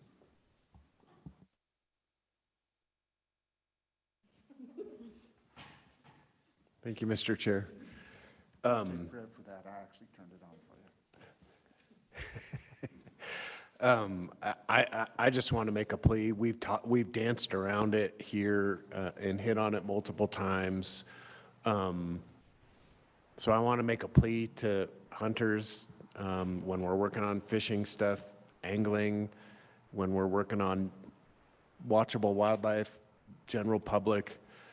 Our staff have an amazing process put forward. They're working really hard to try to get as many folks input on this, on these issues. And so if there's ways that the public can provide us feedback on what would help them engage with us more broadly and effectively, like, we are all ears, but we're trying to do our best to serve all of the needs and expectations of both resident and non-resident hunters in this case. And we're never going to nail it if we continue to have really abbreviated input from you all. So, and I'll say that everyone probably is aware of the hunter spectrum, right? Hey, I just got out there, I'm learning, and I saw something, and that's cool, to hey, I expect to get one every time, all the way to, hey, I just want to see some big critters and lots of them, and I don't care if I ever harvest one.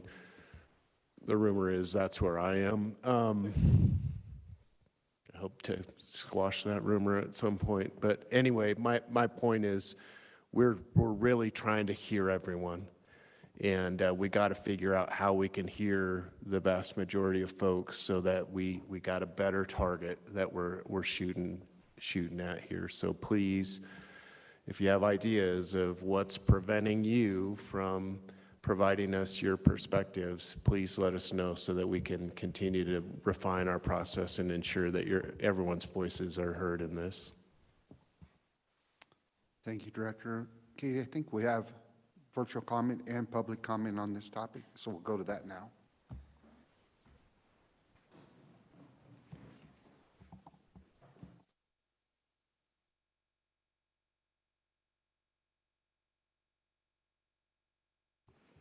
Thank you, Chair May. Katie Lanter, Acting Assistant Director of Research Policy and Planning. We're going to go ahead and start this morning with virtual public comments, and then we do have in-person comments as well.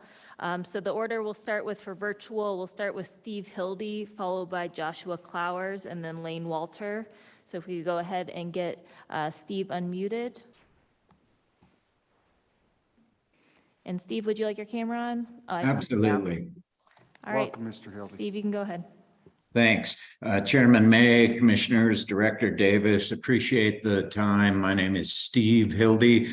I've been a sportsman's rep volunteer for over 20 years. Full disclosure, I'm also currently serving on the CBA BGSS committee. I have participated in working groups. I've been elected to the Sportsman's Roundtable in the past. At this juncture of BGSS, I'd like to ask that two concepts move forward. One of them is on the table, one of them is currently not. And both of these concepts are worthy of further consideration. The first concept is archery mule deer. It was a bit shocking to hear about the decline. At one point in time, we had 236,000 deer hunters. And we're way down off of that. At the last big game season structure, which I was heavily involved in, 3 of the 4 alternatives included archery deer starting prior to archery elk. And so as you look at archery deer west of I-25, there's currently about 9,700, and I think it was 41 or 81 permits in 2023. And September 2nd really works good for elk, but not for archery deer hunters. And so if we could consider and add that option, it would be great for archery deer hunters. I'd hate to see us lose another 10,000 archery deer hunters. What we proposed is a start aligning with pronghorn for that, which is mid-August. As you look at the appeal of archery deer hunting, moving that season date would make it a premier deer hunt. You'd move 9,700 hunters out of archery elk season, and I don't think many of them would come back into archery elk. One of the components of archery deer hunting is the meat, but the other one is velvet antlers, and that is highly desirable for buck hunters. It may aid CWD management.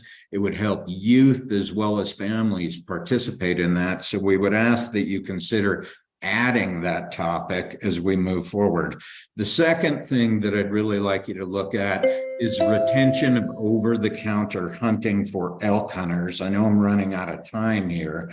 I sent along a slide deck of what I presented at the Northeast Sportsman's Roundtable. We are losing resident hunters. We're sending them away.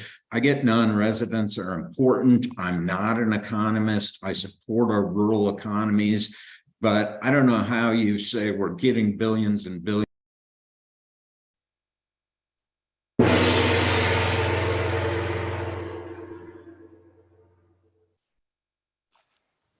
Katie, I'd just like to state, and I should have mentioned this before, even though we're behind, I would like to start the new policy that we do allow commissioners to ask a question of a presenter. And in Mr. Hildy's case, we also would like, if somebody's in the middle of a sentence, I'd like them to finish their sentence. I think it greatly diminishes their effect of their comments if we don't do that. So I'd like to ask the commissioners, you have the privilege of asking a question of a commenter, but please keep it concise and short because we're short on time. Try to keep it pertinent. So Mr. Hildy, I'd like to let you finish your thought, and then I'll ask any commissioners if they have a question of you. Sure. And just to close things out, thanks very much. One thing I would mention, you know, I heard all about this movement of elk, and I heard about 3 studies. You know, one thing that also causes elk to move is drought. And so if you're an elk and there's an ag field next door and it's irrigated, that causes movement as well. You know, we have 23,000 bear hunters, we have muzzleloader hunters, we have archery deer hunters, we have archery elk hunters, and recreationalists on the landscape. In some scenarios, elk will move regardless of who's on the landscape. So thanks for your time today. Very good, Mr. Hildy. We have no questions, so we'll move to the next presenter. Thank you. And you all know how it is with the mute button. It's always on or off whenever you don't mean it be. Next, we have Joshua Clowers, who'll be followed by Lane Walter and Adrian Goad. So we get Joshua unmuted. And Joshua, do you like your camera on? Yep. All right, you may need to hit accept on your end. There you are. Go ahead, Joshua. Chairman May, Commissioners, Director Davis. My name is Josh. I'm a resident. When getting out of the military after 10 years, my wife and I discussed where we wanted our young family to plant roots. And repeatedly, we landed on what I'm now proud to call home, Colorado. A big part of that decision was hunting opportunities, as our goal was a majority of our family's protein was wild game. My first year here, I was blown away. Every trailhead, every parking access point, and every campground was literally packed with trucks from out of state. As I tried new areas, the results were the same. That was September of 2019. In 2019, CPW sold more than 18,900 non-resident archery elk tags, while only selling 17,800 of those tags to residents. Since that time, CPW has continued to sell more and more over-the-counter non-resident archery elk tags while simultaneously watching a resident decline. The why behind that decline was made evident over the course of 2021, 2022. CPW did the surveys, roundtables, and working groups, asking hunters' thoughts and opinions, resulting in that big game attitude survey previously discussed. This report indicated a vast majority, 67% of residents were dissatisfied or very dissatisfied with elk hunting, and crowding was the #1 issue identified in open-ended responses. Furthermore, residents supported the most restrictive allocation provided in that survey. I say most restrictive allocation of 80, which is 80-20, because the survey failed to provide residents with the opportunity to select an allocation percentage in line with their neighbors throughout the Mountain West. Had a more restrictive allocation option been in the survey, I believe that would have been a selection of the majority of residents. With crowding and allocation being the result of the survey, what was CPW's response? A recommendation of maintaining status quo. What was the result of that maintaining status quo? A continued increase in over-the-counter sales, decreased satisfaction, and decreased total successful harvest percentages. While I recognize you may not be concerned with the impacts of that added pressure, I implore you to consider those outcomes. CPW studies directly correlate movement of big game onto private land with hunter numbers increasing on the landscape, land that's inaccessible for most hunters, animals that become inaccessible for most hunters unless contracting with outfitters, animals that many, like myself, rely on a source of protein for our families, families that live here, families that make up the communities throughout this great state. And I'm here on behalf of those more than 100,000 resident sportsmen. So where do we go from here? The PowerPoint you just watched reiterates our plea to you. The commission, please leave over-the-counter an option for resident sportsmen. Let's reduce crowding on a landscape in a way that afford residents the same benefits shared by residents of Idaho, Utah, Wyoming, Montana, and Arizona.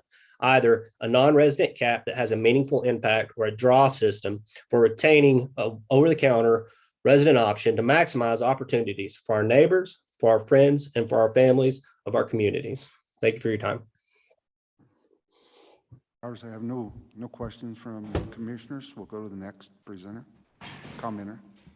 Thank you. Next, we'll have Lane Walter, followed by Adrian Goad, and we'll switch then to in-person. So if Paul Tronier wants to come up also, thank you. Looks like Lane, we're getting you up. Lane, you can go ahead. Sounds good. My name is Lane Walter. I'm here on behalf of the Colorado Bowhunters Association. First off, I want to thank all of the Colorado Parks and Wildlife staff for the time that's already been committed to the new 5-year big game season structure and the countless hours that are being put into it over the next year. At this early phase, there are only 2 things that the CBA would like to be considered in the next steps of the big game season structure. The first one is to move the 30-day archery season west of I-25 to a mid-August start that aligns with the current archery pronghorn season. In the 2023 archery deer quota west of I-25, there were 9,781 licenses. Moving these 9,781 hunters to a mid-August start date is likely to reduce the September crowding complaints that we've been hearing about. It's going to improve early season hunter satisfaction for every licensed hunter and not just bow hunters. Some of the early season rifle high country hunts start just days after the current archery opener. This earlier start would also allow Colorado outfitters to split their time more effectively between guiding mule deer hunters and elk hunters. The next thing would be, out of the options that were given in the survey for the over-the-counter archery tags in the 5-year big game season survey, the option that we support the most currently, and we believe will have the highest impact with the least amount of lost revenue, is keeping over-the-counter archery tags for residents at a minimum. If we are going to rely on 20-year-old studies as an argument for limiting archery elk tags, we ask that these studies are redone, since how a lot has changed in Colorado in the last 20 years, and especially in outdoor recreation. I want to thank you for your time. Thank you. I have no questions here. That's all I have. We'll go to the next commenter. And I think, Katie, as you mentioned, if you're in person and your name is called, will you please come forward and be ready so that we speed that up? Thank you. So we'll have one more virtual comment if we get Adrian Goad ready, and then we'll switch to in-person with Paul Tronier and Suzanne O'Neill. Adrian, would you like your camera on? Yes. You may need to hit accept on your end. Okay, can you hear me? Yes, we can. Great. Good morning, everybody, and thank you for having me. My name is Adrian Goad, a Colorado resident and hunter from Durango. I am coming to the table. I am an individual. I'm not here on behalf of an organization, and I am here for myself, but mainly for the generations that come after me, including my 2 young daughters. One is 5 and one is 2. I hope to teach them to hunt one day, and I'm concerned about the future for resident hunters in Colorado and what chances may be afforded to them. Should states serve residents or non-residents? That seems to be the fundamental question before us. I'm here to request that over-the-counter hunts be preserved for residents and be restricted to a draw system for non-residents. Ultimately, there needs to be a cap on all non-resident tags issued. Residents do matter. We vote for legislatures, we pay taxes here, we contribute to many of the same local businesses that residents do. With other Western states reducing tag allocations to non-residents, this is going to become a much louder issue, with more and more non-residents using Colorado as a backup plan for an over-the-counter elk tag. And if this doesn't become a louder issue, I fear future generations of our residents are going to lose interest in conservation and a sense of ownership for the wildlife we're all here to protect. There was talk yesterday about keeping bear tag fees in line with other states. I agree with watching what other states do because that affects Colorado. Why are we not taking into account these tag allocations to non-residents in other states in exactly the same way? I understand there are financial concerns, but has been echoed in past meetings. There are smart people at CPW and working groups coming to the table to address issues. We want to work on this and solve it. The links that CPW goes to in order to hear from non-residents is a little baffling to me. An example of this, the Draw Working Group application seeks 3 non-residents or outfitters, 4 residents, and 1 sheep, goat, moose hunter, which could either be a resident or non-resident. It does not specify. I think this is one clear example that this group could wind up being 4 residents and 4 non-residents. I would think that this group should be 6 residents minimum in order to match the current 75-25 split. And this is one example. The quality of elk hunting in Southwest Colorado is declining. Overcrowding is real, and it degrades the quality of the hunt. License plates at trailheads are primarily out-of-state plates during the over-the-counter hunts here. It should be catching CPW's attention that surveys show over-the-counter tags should be limited for non-residents. There's a growing perception that decisions are based on money from non-resident tags and those dollars flowing to outfitters and private landowners. It's up to you as the commission to address this perception and regain the trust of residents. If residents continue to not be heard and placed on the back burner, there will be repercussions in the future. I fear that could be a loss of interest in hunting and ultimately a loss of interest in conserving our wildlife resources as a state for my 2 young daughters. Thank you for listening, and please consider putting resident hunters first. Thank you, Mr. Goode. No questions, so our next commenter. Next, we'll have Paul Tronier, followed by Suzanne O'Neill and Tyler Emmerich. Good morning. Thank you for having us. My name is Paul Tronier. Part of what I wanted to touch on is just the season structure. The last time I was at a meeting was when the current structure was talked about. And the previous structure started the last weekend of August, I believe. And the biggest problem we have now is overcrowding. So the only way to kind of reduce that is to spread everybody out again. I know every hunter, when they go out, they expect to harvest something, but that's not the case. And there is going to be pressure, and there are going to be people. But starting the last weekend of August, you could have a 2-week period of archery. You could have muzzleloader completely by itself. Then you could have another 2-week period of archery. After that, there'd be a 9-day lull, and then first rifle would start. And then the rifle seasons would be similar to what they are now. Third season would have another 2 days, so it would be 9 days. If you look at the rifle seasons, first rifle would be more for a quality hunt. It's 5 days, not a lot of pressure before. Second season and third season, there'd be more people, there'd be more opportunity. You'd have 2 weekends. So residents could go and hunt both weekends. If you're coming from out of state, you could be there the whole entire time. With spreading out the beginning of archery, you are, as much as I don't like to say this, you can create a situation where you can have a first archery tag and a second archery tag. So you actually split archery into 2 different parts. New Mexico does this. New Mexico has archery 1 and then archery 2. Archery 1 is 14 days, archery 2 is 14 days. The second one is somewhat more preferable because it's in the rut. But the first one has less pressure, a little bit harder. So you're spreading out all of these hunters. There would be a way to have, for the archery tags for elk, for over-the-counter archery, you could have an A tag for archery 1, and you could have a B tag for archery 2. So you'd still get as many hunting days as you are now. It would just be split. So there'd be a muzzleloader season in between. And that muzzleloader season, second archery would still be beneficial because that's when the animals are kind of going into the rut, getting a little bit heated, and then archery hunters can still call them in. There's a lot more things I'd like to address, but there's usually not enough time. And even if they're going on with other over-the-counter with caps, limited licensing, you can go to a limited unit. Keep going. Finish your sentence, You please. could go to a limited unit and you could still have tons of people. Unit 49 is a draw unit for archery, elk, and there's 170 hunters. You can go to about 5 spots and everyone is crowded. There's people everywhere. So. Very good. Thank you for your comments. I have no questions, so next up. Next, we'll have Suzanne O'Neill, followed by Tyler Emmerich and Dan Gates.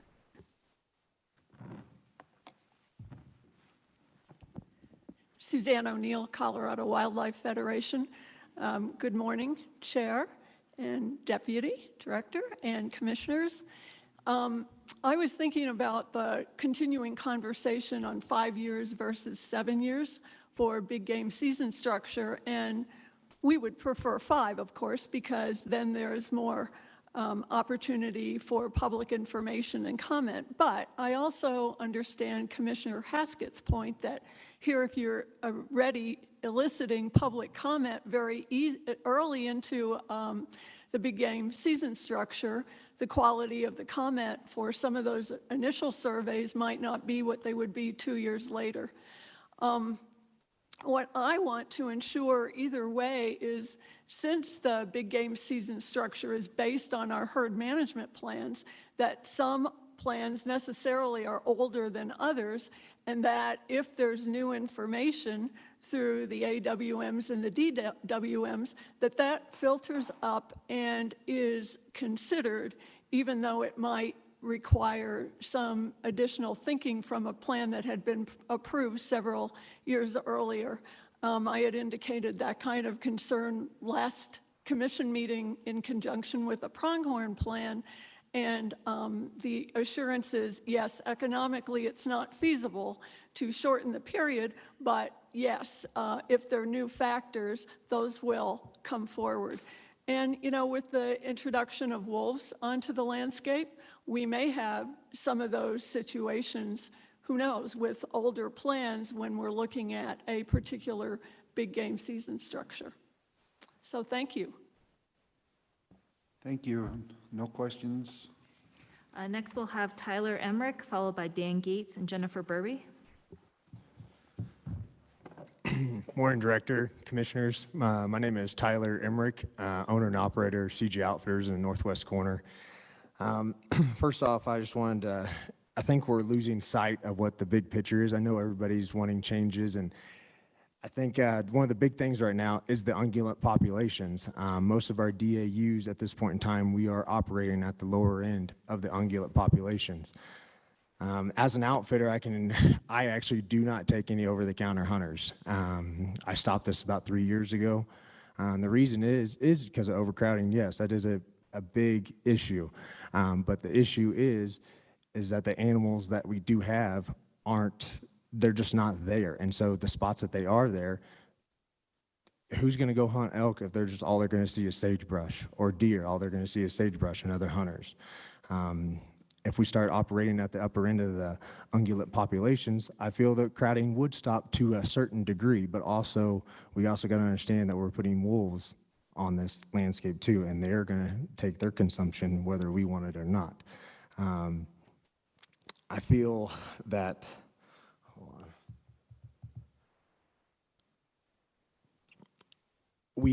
this agency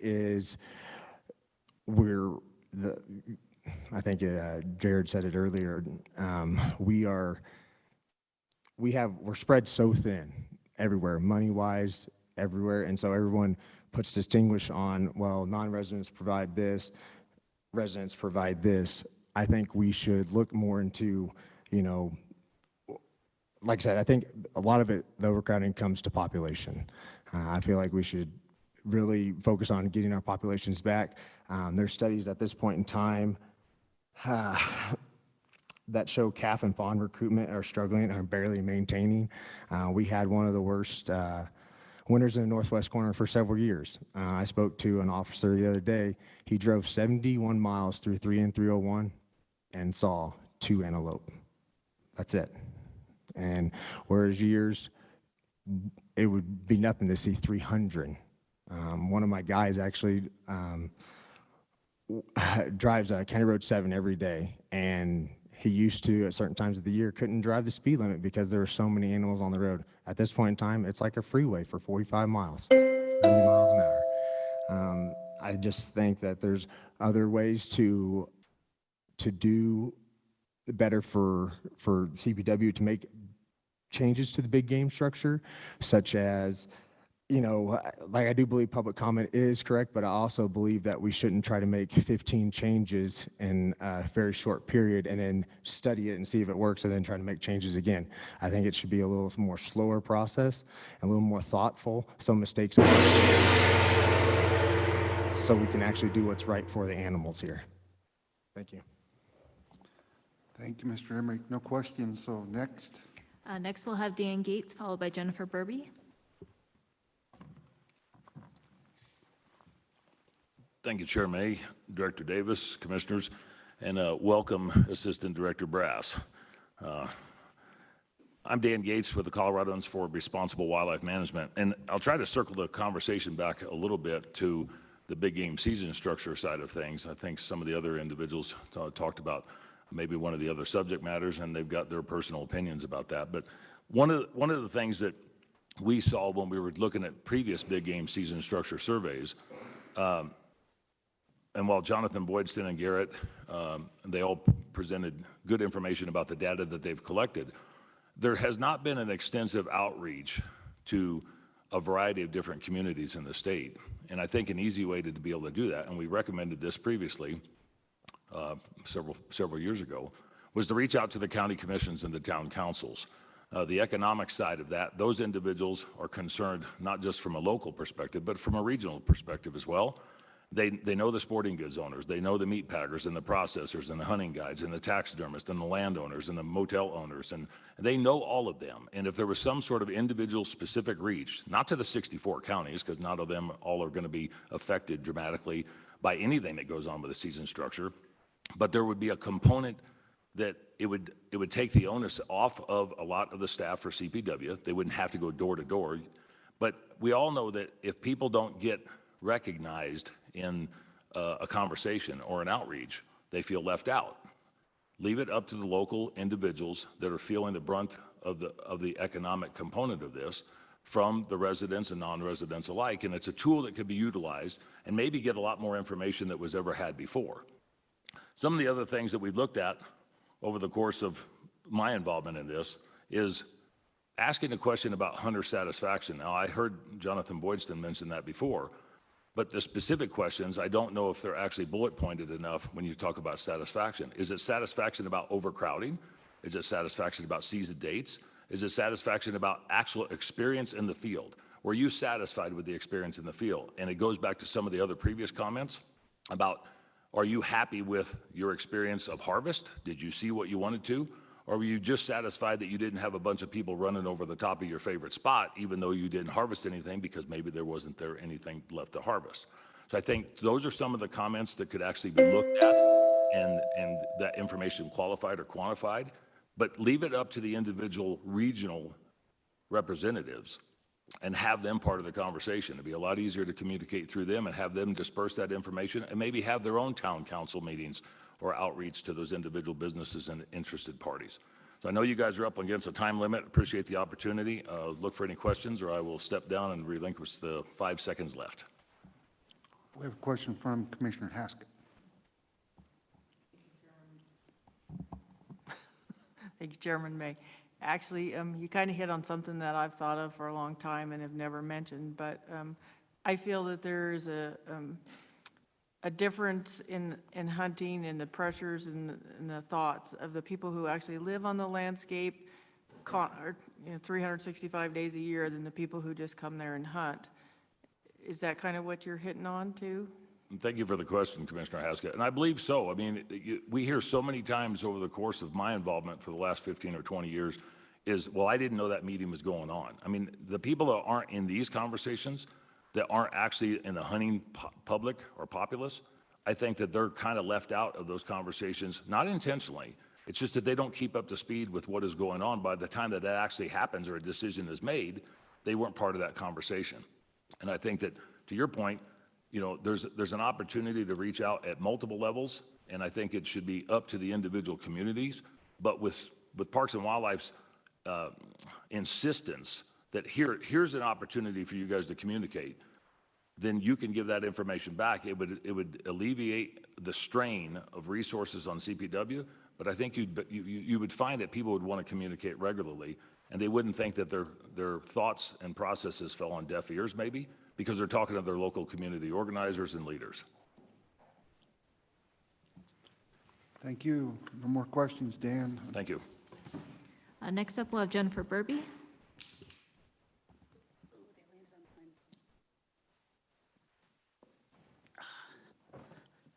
Good morning, commissioners, directors, assistant director. Jennifer Burby, Colorado Outfitters Association president. My profession's in an odd position. We provide services to public who need and want those services. We're a very small number comparatively to the population. We also have to bounce around within the regulations set by this body, be that timing, quantity of available licenses, and then we take that and micromanage that on a small level to maintain optimal opportunity and satisfaction within our client base. Those are very hard constraints, but one thing that strikes me every time these conversations come up is how little we actually hear about the available resource. We hear humans that say, I want this and I want that and when I want to do it and how I want to do it, but we don't say what is viable long-term for the amount of animals on the landscape and the amount of money that is necessary to manage those animals long-term and to provide protections for those animals long-term so that we do have the opportunity to harvest them in future generations. And I'd just like to kind of circle that back, that we continually remind ourselves, what are we looking at as far as supply and demand? My profession, like I said, is in a hard position. We will bounce around within that, but we need the help of more people speaking for the resource and the long-term viability of this agency, not just the personal satisfaction of a single person. Thank you. Jeannie, we actually have a question for you, Commissioner Touchton. I was going to go find my glasses on the lenses. Yes, Commissioner Touchton. Well, all right. Thank you, Jenny. Sorry to make you do an about face. That's cool. I read your letter or email, and I just wanted, and maybe you can't speak for everyone, but you are in charge of that. Which letter? Because I'm going to be frank, there are two. One that was attributed to our association, one that was from our association that you guys got probably 2 weeks ago and had a logo at the top. There's another one that is a cumulative letter that was attributed to us, but that is not necessarily accurate. Well, I'll ask the question and you can tell me, but Okay. One of those letters triggered this. So there's a move where the residents would like to retain over-the-counter licenses, and Yes. they would like to force the non-residents to have a draw. Yes. And my understanding was that was suboptimal from the outfitter perspective. It is, only generally because the majority of the people who need our services are from out of state. They don't have the opportunity to scout on the weekends. They have time constraints for setting up camps and all of those things. And those are the people that generally seek us out. For federally permitted outfitters, we actually are audited annually to see that we are showing no bias for who we provide services for. But we still have to work within that. Okay. Well, what I wanted to ask was, what do you have a position, or could you speak to, what about a draw for everyone? And what would the impact of a draw that was for both residents and non-residents have on your? If that's what's indicated for the long-term viability of the game, we would support that. Very good. Thank you, Mrs. Burby. Any other U-turns? That's it. Okay. And that concludes public comment on this item. Okay, I think that we've spent plenty of time on it. We have another presenter, I think, even though we're way behind, we would be doing the right thing. Let's go right into our next agenda item, then we'll take a break after this. So we'll call forward agenda item number 23 and Brandon Siegfried.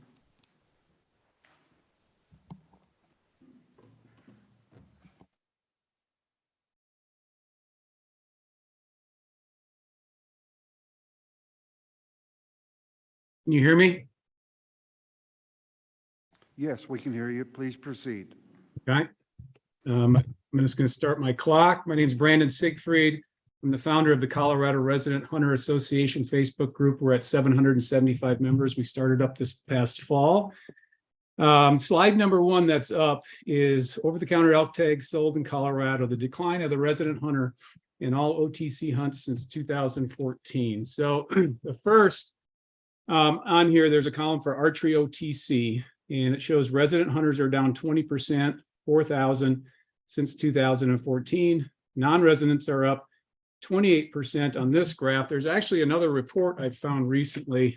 I don't know if you can see my screen or not, but it was a report done by CPW in 2022 by Brandon Diamond, and it's an OTC report for a workshop, and his numbers pretty much fall in line with my core data. So that's good news. There's a report CPW can start sharing with the public, but his numbers show that non-residents are up 32% since 2014, about 5,000.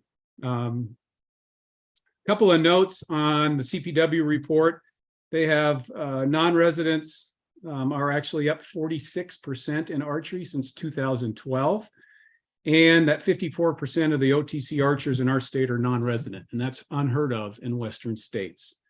For rifle OTC, trends are very similar. Residents are down 4,000 since 2014, non-residents up 5,000 since 2014. When you combine the two, archery and rifle, you have non-residents up 10,000 since 2014 and residents down 8,000. So I think this is a reflection that the overcrowding has been going on much longer than CPW is talking about.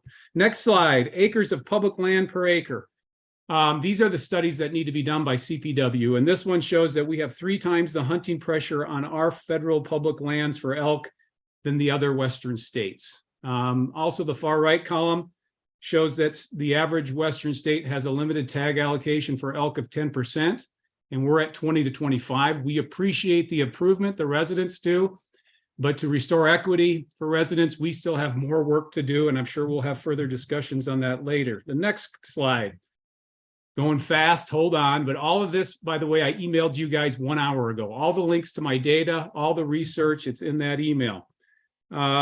This one talks about what just happened on the Grand Mesa. The residents and non-residents lost over the counter. I listened to these presentations. I think it was Kirk Oldham that did them, and he presented it all with the top line data, which is total hunter numbers. But the facts and the trends are in the separation of the two between resident and non-resident. So what was going on the Grand Mesa is residents were down 20% since 2014, and non-residents were up 250% since 2014. Why were residents punished? I think that's going to become more and more of a common question with what we're looking at. Anyway, going on from there, we are working on a petition, our group is, and I shared that with you in that email. Folks can Google it, or you can go to change.org. It's called the Petition to Preserve Over-the-Counter Elk Hunting for Colorado Residents. We're at 2,600 signatures in 30 days and growing every day. I do want to point out that we do not have an objective to remove non-residents from over-the-counter archery or rifle in Colorado. We just want them capped. That is how the majority of all the Western states handle their general season and over-the-counter hunts. Again, we're working on equity for residents. Another big report that came out, again, that's linked in my email. I call it the apples to oranges report. Colorado sells more non-resident elk tags than all other Western states combined. Pretty interesting, but this report has Montana, Oregon, Wyoming, Idaho, New Mexico, Utah, and Arizona. They have a total elk population of 742,000 elk. All combined, they sell 67,000 elk tags to non-residents. Of the elk tags that they sell, total, they sell 14% to non-residents. Colorado has 280,000 elk, okay? So those 7 western states have 2.5 times as many elk. Keep that in mind. But Colorado sells 72,000 elk tags to non-residents. That's 36% of our total elk tag sales. If the equity number is 14%, we're at 36%. You can understand why residents are upset. What is the equity number for elk tags in Colorado? First off, there's 2 different ones. The equity number for limited elk tags is 10%, bottom line. But when you combine limited and general tags with all the western states, the equity number is 14% of total elk tag sales. So in Colorado, that means we would have to go from 72,000 to 28,000 to bring back equity to the residents. Okay, going on from there, why, and we have heard some great discussions on this, why are residents declining in OTC hunts? This is my feedback from our 775 members and discussions over the last 2.5 years as I've shared this data. Overcrowding, number 1. Loss of public trust, no equity compared to the other western states. CPW and the outfitters prioritize non-resident money. Non-residents get equal seats at the table. This is unheard of. I apply in 4 other western states every year. They never invite me to the table to argue for more non-resident tags. Number 1, I wouldn't do it. I'm not a resident of those states. I'm a guest. Going on from there, we recently saw a letter from the Outfitters Association demanding all hunters be treated equal regardless of residency. Doesn't happen in the United States, and Colorado's on a dangerous trend here. New draw process working group has 4 to 8 positions. I just applied for this that are open to non-residents. Again, unheard of when you look at other Western states. Here's a newer one we've been looking at. CPW commissioner owns an outfitting business and she gets to vote on tag allocation. Appears to be a violation of Colorado Constitution Section 1, paragraph D, because the person cannot realize a personal financial gain. It's a violation of public trust. More on public trust. Jurisdiction. Who here knows about legislative jurisdiction on public lands? I helped write a Senate bill on it one time. Colorado holds it on tag allocation just like all states. It's our state resource and it's supposed to be managed for residents. Colorado Constitution. Here's a big one. Colorado government officials shall carry out their duties for the benefit of the people of the state. That's the residents. You must treat residents with equity and tag allocation. Going on here, headed towards closing, how to restore resident public trust. This is why people aren't coming to your meetings, folks. I've been talking to them. I talk to hunters all the time that have quit hunting because of what's going on in Colorado. Number 1, now we need to cap non-resident and archery OTC at 10,000. That would reduce non-residents from 20,000 to 10,000, and you leave the OTC open for the residents because that's who you represent. Next year, we cap non-resident and rifle OTC at 10,000. That's a reduction of 15,000. Those 2 steps alone take us from 72,000 tags to 47,000 tags for non-residents. That's going to start regaining some trust from the residents and restoring some equity. We still have work to do. We love to talk about equity, but it's not in your numbers. Who's the resident rep on that commission right now? There's a couple guys that help out a little bit, but I don't see any warriors for residents. The other thing we need to do is regain OTC. I'm sorry? Mr. Siegfried, I'd like you to direct your comments more towards the procedure rather than to personal members on the commission. And well, this is part of the discussion as far as how it works, but I'm glad to abide by that. Schedule for you, sir. Can I finish my sentence? Please direct your comments not towards members of the commission, but to the policy at hand. Okay, and the policy at hand is we're considering removing OTC elk based on one of the commissioners who's an outfitter's recommendation.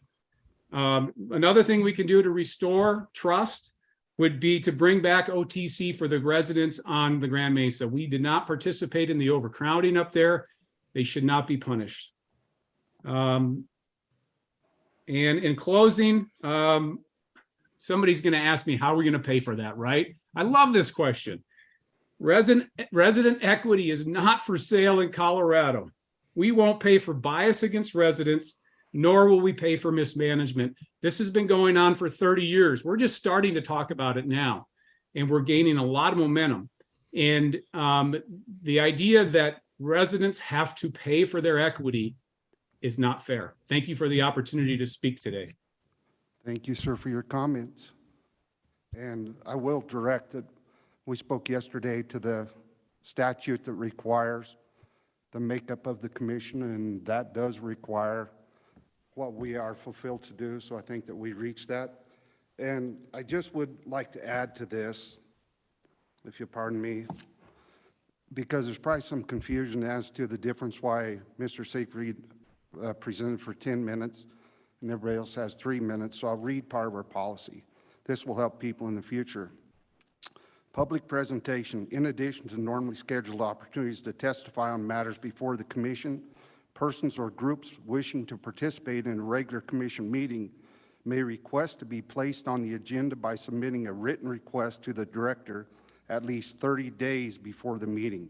The public may participate during the meeting at the discretion of the chairman or presiding officer. And I would note that Mr. Siegfried followed that procedure, and that's why we had this presentation. And I want to thank you, sir, for your time. So that being said, we will enter a 10-minute break. We'll stand in recess for that.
We will come back to order.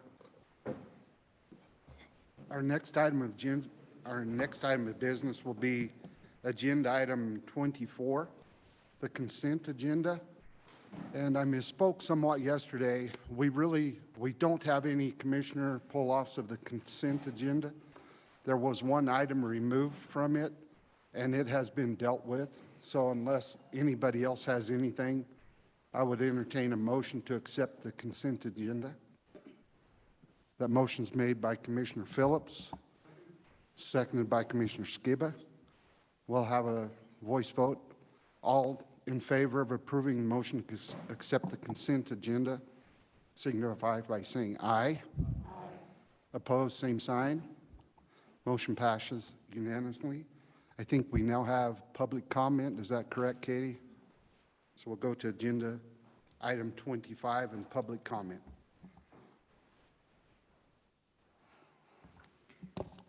Thank you. For public comment, we will start with our virtual public comment. So first we have Spencer Milne. You get Spencer unmuted.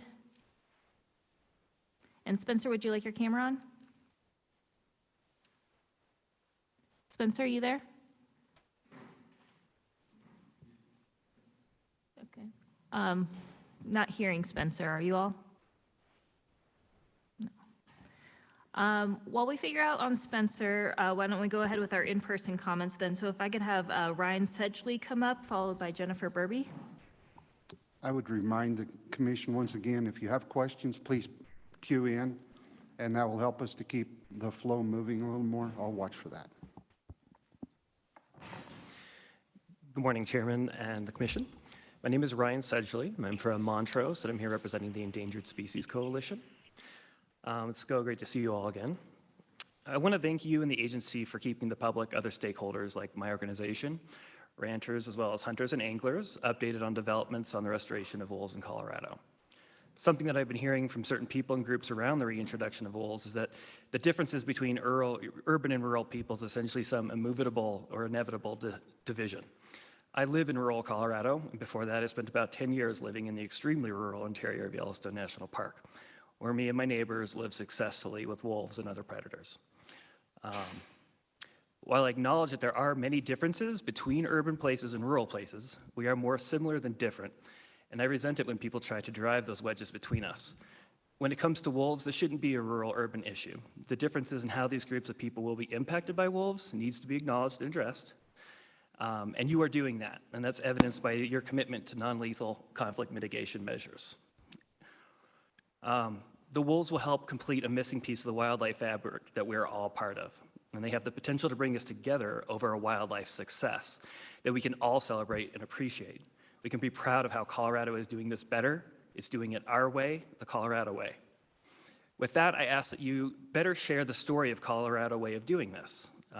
Please consider dedicating more resources to education and outreach, because Colorado needs to know just how much you have done and how we as Coloradans can take pride in this.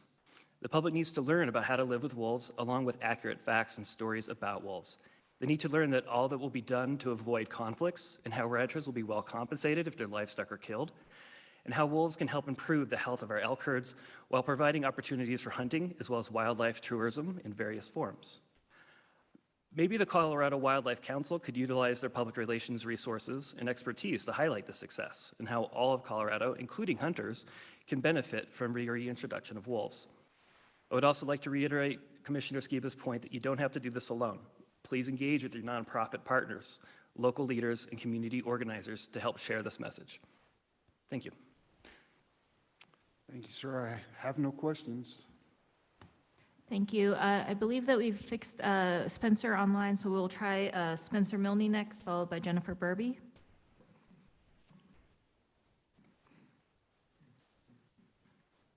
Spencer, it looks like we have you. Go ahead. Oh, Spencer, we can see you, but we can't hear you. Can you try one more time on your end?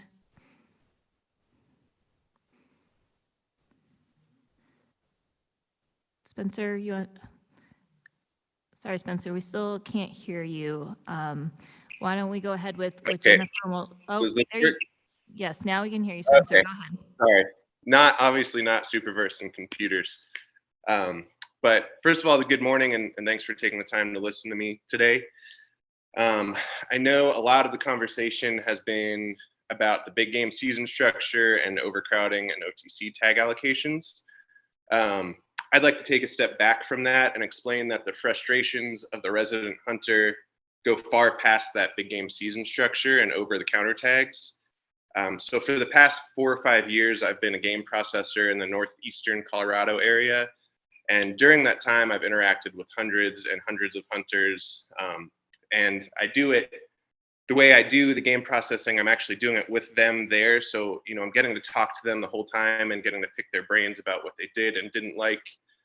And many of them share the same sentiment, and that is that CPW is taking advantage of their resident hunters. And this is true across the board. It's not just elk hunters or deer hunters. I hear it from elk hunters, small game hunters, duck hunters, you name it. We all feel like we're kind of getting the short end of the stick with CPW. So just within the past few years, CPW has required every license holder to purchase a small game license before even applying for a big game tag. While this has driven extra revenue to CPW, small game hunters and waterfowl hunters aren't seeing any benefit of that on the ground. Habitat's still abysmal, access is sparse, and if you do find a good hunting area, it's almost always crowded.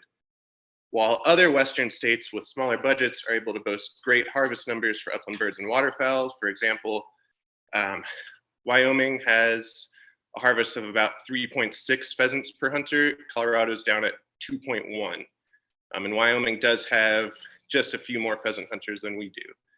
So also other Western states, Idaho, Wyoming, Montana, all have programs based on supplementing pheasant numbers or upland game numbers and growing habitat.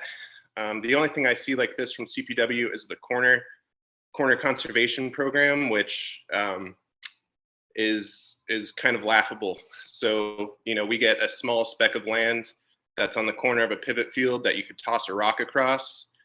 And meanwhile, you'll drive through the state and past state trust lands constantly that are great habitat, but closed to public access. So we've heard a lot about the financial impact of limiting these over-the-counter licenses. And to me, this argument holds no grounds when CPW is not providing additional value to the resident hunter. Just for example, last year CPW was $65 million in the black for profit. And then this year they added the Keep Colorado Wild Pass, which is supposed to add another $33 million. Only 4% of that is spent on species conservation, and 7% is on hunting recreation. If CPW wants residents to get on board with profiting off of non-residents, we need to show us that our experiences are valued as well. As it sits right now, you'd be better off being a resident hunter in any other Western state. Thank you, sir. We have no questions, Katie. Next, we'll have Jennifer Burby. Hello, thank you for welcoming me back. Jenny Burby, Colorado Outfitters Association President. I wanted to quickly use public comment time to address the 2 letters that you got that may have led to some confusion. Or actually, in reality, would have been 3 letters, since there was a draft of a letter that was brought in through public comment to many commissioners. Colorado Outfitters Association is a member of a collaborative, the Colorado Wildlife Conservation Project. This is made up of 24 different organizations and entities and professional members as well. And there was a letter drafted that was erroneously shared with erroneous, was all attributed to us. And that's not necessarily the case. We are a signer on it as the collaborative, but it was not necessarily ours. And I just wanted to make sure that you all understood that. So the letter that was draft, it says draft in it, is just that, and that anything that comes from the association from here on forward, we will try to put our logo on it to differentiate it and make it clear. Very good. I see no questions. Thank you, Mrs. Burby. Does that conclude? That concludes public comment. I guess I'll stay up because next we're talking about 2024 meeting schedule. Exactly right. Please proceed. Thank you, Chair. And again, for the record, Katie Lanter, Acting Assistant Director of Research Policy and Planning. And although this item is about our 2024 schedule for the commission, I did want to quickly confer with you about the rest of our 2023 schedule. So we had a placeholder for you all for an October 5th virtual meeting.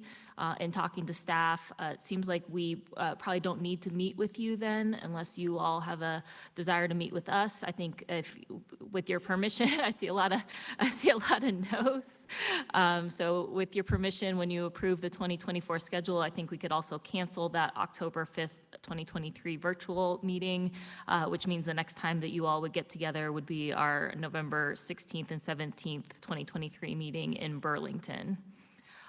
You all received, and we posted online, a revised copy of the proposed 2024 meeting schedule, and we did incorporate, feedback that we gathered from you last time. One thing that we heard was trying to avoid any overlap with the Sportsman's Caucus at the Capitol, so that January meeting is January 10th and 11th. That avoids conflict there. The March meeting, I believe, stayed as it was proposed, but again, avoids that conflict. As we discussed last time, we tried to do those meetings in Denver in order to be closer to the Capitol in case there's a need to go over to the General Assembly. It also helps, from a budgetary perspective to use our facilities there at the Hunter Ed building. We would then proceed in May to meet in Montrose. That's a change from last time. But we are trying to get around to all 4 of our regions of the state, and so we're looking at Montrose as a Southwest meeting for our calendar. June, we still have that June 12th and 13th in Winter Park, which would accommodate if commissioners wanted to stay and attend the law enforcement badge pinning ceremony the following day there in Winter Park. For July, we have Meeker. I know Commissioner Haskett was interested in us perhaps doing August in Meeker. I also heard from the commissioners' interest in the state fair in Pueblo. So as it is drafted here, we have July in Meeker and then August in Colorado Springs, which would those dates, and working with Wayne, and thank you, Wayne, for making sure that that would give you the opportunity to participate in a lot of the state fair activities as well if we're in that vicinity. Although, as discussed last time, being in Pueblo directly is tough because so much is going on there with the state fair. So you'd be in the neighborhood, but not right there. Again, we have an October virtual placeholder, just as needed, knowing it's a long way between August and November. So we would probably address that the same way we are this year, as on an as-need basis. We get closer to then. And then November, put that as Lamar for the Southeast meeting. And maybe just a reminder that, under statute, at least 2 meetings per year have to be west of the Continental Divide, and the schedule does provide for that. With that, I would take any questions or comments and then see if there's a desire to go ahead and approve a schedule. Commissioner Skiba. Thank you, Chair May. Yeah, I know that we originally scheduled for Durango, and those of us who do the drive often feel like we're left in that little corner of the state. It's a great place to be, and I realize that means everybody has to drive the 8 hours rather than just me and Corey. So either way is fine with me, but is a lovely place for a meeting. We have wonderful facilities, wonderful landscape there, and great people. So just my comment on it, but I can go either way. Thanks. Commissioner Touchton. Thank you, Chairman May. Katie, first off, I know we gave you all sorts of feedback. I think you did an incredible job trying to balance all the, I was trying to figure out how you would pull it off, and you did. I just, just 2 things for the Lamar meeting, which thank you, that's very close for me. If there's any, I think Dallas's Ranch and our preserve will have a ferret release, and we may be able to coordinate opportunity for the commission to participate in a ferret release. We should reach out to the Fish and Wildlife Service. They ultimately control it.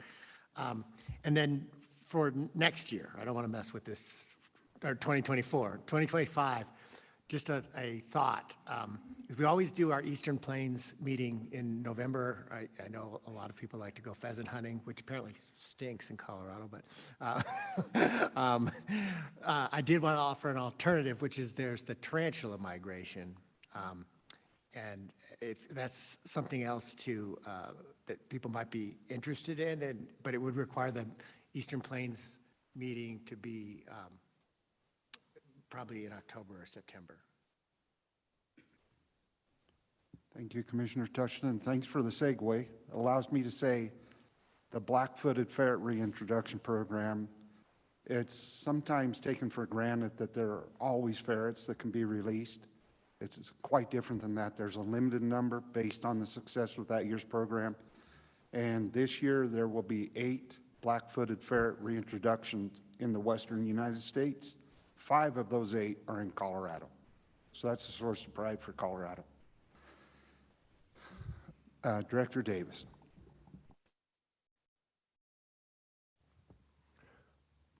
Thank you, Mr. Chair. I just want to clarify for our public that pheasant hunting in Colorado doesn't suck.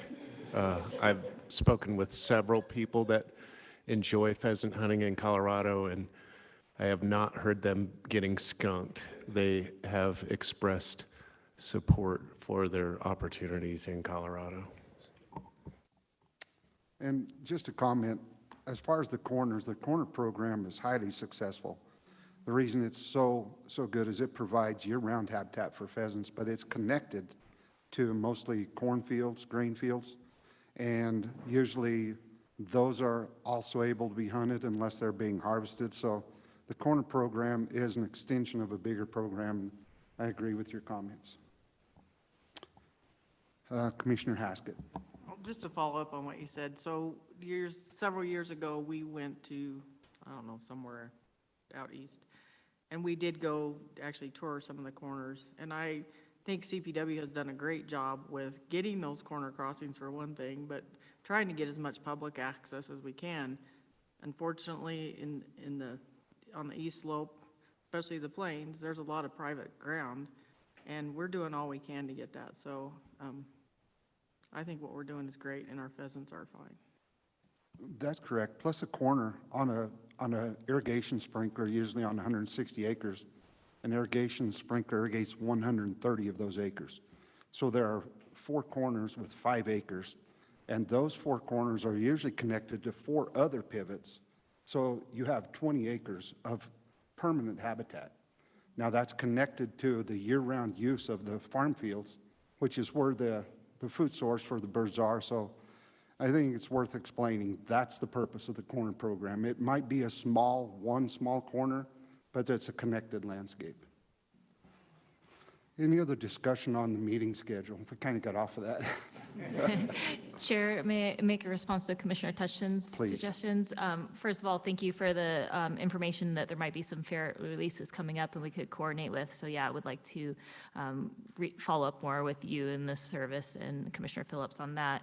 And then for the 2025 idea about the tarantula migration, let me confer with my colleagues. I know in the past we've generally avoided September and October, knowing that that is in the middle of big game hunting seasons. And I would also just want to check with Hillary about the regulations calendar, but appreciate you mentioning it far in advance, and we can certainly look into that. Very good. Any other discussion on the meeting schedule? If not, I would entertain a motion to either accept it as presented or modify it. Commissioner Skiba? I'm sorry. Commissioner Haskett, and then I seconded. Okay, if that's duly noted. All right, been properly moved and seconded that we accept the 2024 meeting schedule as it is presented. We'll take a voice vote. All those in favor signify by saying aye. Aye. Opposed, same sign. Motion passes unanimously. That will move us to item 27. And we've put this on the agenda to allow expediency of the meeting, basically, but to let commissioners know that as we're talking about different topics during the 2-day period, if you have something you want to bring up rather than drag out or get into an area that the particular agenda topic doesn't address. Let's save it for this time in the meeting. If there's something that commissioners feel they would like to bring up before this commission that staff can be notified of, we will gauge it. If there's enough interest in a particular item that we have a consensus on it, then we will turn it over to Director Davis to kind of see what to do with it. No guarantee it will go on a future commission agenda, just an opportunity for the commission to discuss some things on their minds. So I would open the floor to that.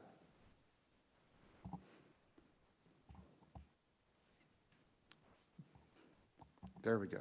Commissioner Skiba. Thank you. And Dion, if you could bring up that photo. I just wanted to, we'll have it here shortly. My mother's birthday, 96th birthday, was on Wednesday, and we were fortunate enough to have the governor with us at Steamboat Lake, and unfortunately the sign is very hard to read. It's even harder now. But the sign says, Happy 96th birthday, Marge Skiba, Governor Polis. And it was a pretty special thing for me and for my mother. So I just wanted to thank the governor for that. There were a couple other things I wanted to touch on real briefly. One is the chair sent out in his memo a series of guidelines for our behavior and the way that we deal with each other and with the public. And I just want to say that I hope each of you will hold me to those standards, and I hope we all hold each other to those standards. Did want to mention one other thing. The Jackson County Star, I mentioned that I had been, sorry about this, should have had this ready. I had been up in North Park last week and picked up a copy of the Jackson County Star, which has a photo on it. It includes our director, including a representative from Colorado Cattlemen's Association, Travis Black, our regional manager, and Josh Dilley, the superintendent or manager of the Colorado State Forest Park. So I just wanted to point out that the community of Walden and North Park, Jackson County, recognizes the partnerships with the agency and really does appreciate it, and just wanted to point that out. And lastly, just wanted to mention again the discussion we had about bighorn sheep and the concerns about disease transmission, and hope that we can get some sort of analysis out of our research section and veterinarians on that one. Thank you very much. On that point, we will leave it at that. If there's future discussion, bring that up. We'll talk about that in another meeting. Commissioner Bailey.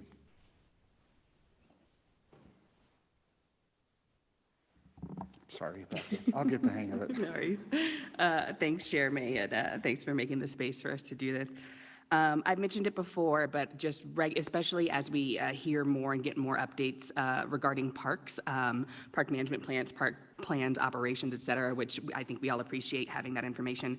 I'm reminded consistently, and certainly it's relevant in the wildlife space as well, but just of the role and value and importance of volunteers in achieving CPW's missions. And so I would love to get some sort of update or some sort of engagement around volunteer experiences, challenges and opportunities with recruitment and engagement, and just really trying to, really just educating us and the public on that heavy reliance on volunteers and what the challenges are and what our opportunities are there. I have to assume this is probably on a future agenda, but the sort of updates on what's happening with the Partners in the Outdoors Conference. I know I saw online that there's like a listening session and some planning that's happening, so just sort of seeing where that's going. And this might be a little bit of a wild suggestion, but the conversation we were having about the big game season structure and OTC, and then also the last presenter talking about this idea of equity with respect to resident hunters, really just sort of raised to me, and I think we lost track of what Mr. Boyce and Jonathan had said at the start of it, is right, the herd management plans come first biologically, right? We're aiming to prioritize the herds and the resource, and then the next step is ultimately this sort of social, economic values decision about where we want licenses to go.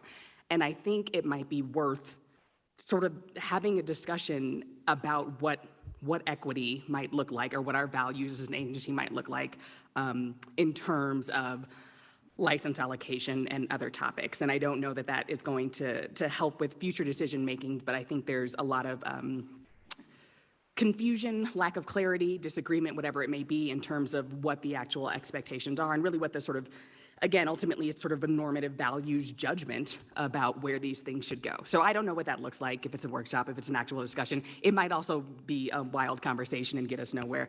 But I think it's maybe just worth noting that, like, there's a biological component, and then there's this other piece that really is, what do we value, right? What do we think is important and equitable and just and fair? And that's a little bit different.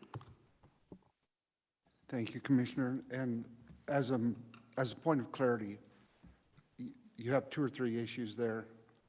And does the commission understand, can we get an idea, consensus, or are any of those something that you would like to direct Director Davis to look into more, or just something we put on the radar for the future? Because we have to keep in mind that if we're going to ask Director Davis, we need to have a consensus of the majority of this commission, the commission. And then Director Davis will look at that, discuss it, and see if it's something that we can maybe find room for on a future agenda. So based on that, are any of these topics something that we want to ask Director Davis to look into further? Or is it just something we put on the radar and maybe all of us consider it, and at our next meeting we can talk about that to go on an agenda? Does that seem fair? Director Davis, you have any thoughts on that?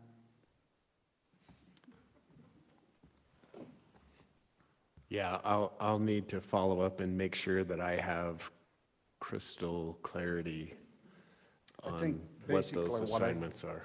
What I got out was maybe an update on an agenda about the Partners Conference. I think that the discussion on big game structure maybe will come to us in what staff is already working on. Does that seem reasonable? And what was the third one? Volunteers. Volunteers. Yeah, maybe just a report on our volunteers. Is that something, do all of us agree on that, or is that something we think is asking too much of staff to do?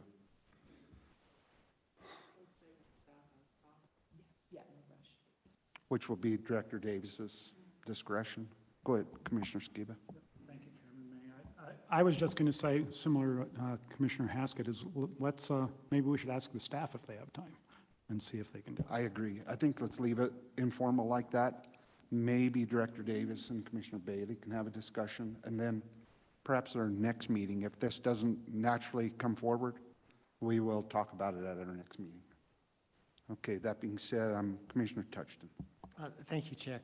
I'm sure everyone thinks I'm going to talk about bison as wildlife, but I'll skip that one this time. The 2 things I just wanted to put on our radar screen for possible future consideration, timing to be determined. One is the lesser prairie chicken. That's in my neck of the woods. And I'm very concerned with the amount of renewable projects and transmission lines that we're a few bad decisions away from extirpation in the state of Colorado. And I personally would like to do as much as we can to make sure that doesn't happen. And it might involve a discussion of renewables and transmission lines. And then the other thing that I have, it's been a priority of the administration since they began, is Wolverine. And we probably need a legislative bill to move forward on that. But I would appreciate an update to see if we can get that one across the line while we have a governor who would really like to return one of our native animals to the state. I think we should take advantage of that support and try to move that forward as well. I might just comment that the lesser prairie chicken issue is real. There's almost a thought right now that Colorado, the known populations in Colorado are about to be extirpated and gone. But I do have some inside information. We actually have a meeting scheduled. I'm on a group. It's the it's the Landowners Lesser Prairie Chicken Alliance.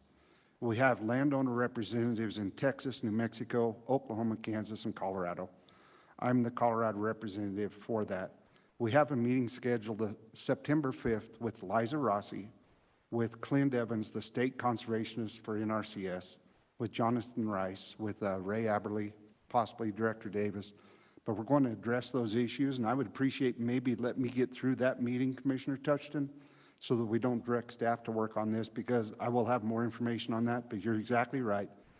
The fear is that there is a move afoot to consider Colorado's lesser prairie chicken population as defunct, and we're working hard to keep that from happening. So your other issue was wolverines. I believe that there is interest on the commission there. Very good. We'll have Reed comment on this. Thank you, Chairman May, and I didn't want to interrupt you. No, I'm glad you are. I can comment on both those issues because I don't want the appearance out there that we're not working on lesser prairie chicken or concerned about them. We're very concerned about them and are very engaged. I mean, we've had hundreds of conversations about the issues down there. I personally serve on the Lesser Prairie Chicken Initiative Council with WAFWA, 5-state, we call it the chicken states, at that level as well, so engagement throughout the entire range. So I don't know what you would like, if you just like an update or more conversation, but I just don't want folks to think that the agency isn't engaged. We're very engaged. Sorry, Commissioner. There you go. I appreciate that, Reed, and I know you know how much work you and WAFA are putting into it. I think what I was looking for is whether there's a way that we can, similar to what occurred with oil and gas siting, that we can move toward similar processes for sort of all energy, treat it all equal, including renewables, and then the transmission lines that come with it, and that we just maybe, I don't know how else to say it, but that our comments are better heeded on the siting of those projects. I would interrupt, Reed. I agree, Commissioner Touchland, we are at a crossroads. It's a pivotal point. It's a tipping point for lesser prairie chicken in Colorado. And I've had these discussions with Reed. I know they are absolutely on top of it. So I don't want to stop your comments, Reed, but I do believe that we don't really need to put this on an agenda, a commission agenda, until more work and it formally comes before us. If that gives the commissioners any confidence that it is being worked on, I know that. Yeah, and thank you. And Commissioner Touchland, I appreciate you elevating this discussion because it's a major issue, and I appreciate it. So thank you. I can give an update on Wolverine if you want, but. Please, Director Davis. Thanks, Mr. Chair. So I just want to clarify what I hear Commissioner Touchland asking about, specific to LPC, but maybe others, is a conversation about, as a body, what we see the threats, risks, and opportunities to be from renewable energy projects and transmission lines that are associated with those. So I'm wondering if, I just want to clarify, are we talking past each other with talking about lesser prairie chickens and where that's going, but specific to Commissioner Touchland's comments, it was really like the threat of renewable energy siting and transmission in the absence of CPW having authority to have our comments mean a little bit more than just pretty please.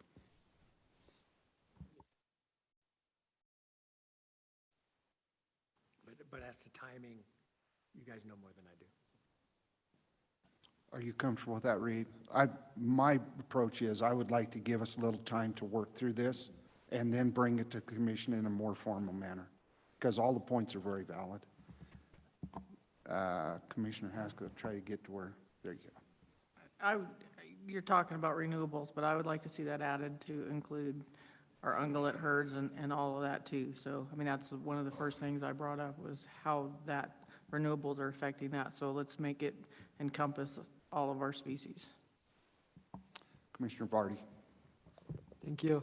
I would agree on the renewables, and specifically if we can get, as part of that update, any connection to the ballot measure, or it wasn't the ballot measure, it was the bill that passed on agrivoltaics and aquavoltaics.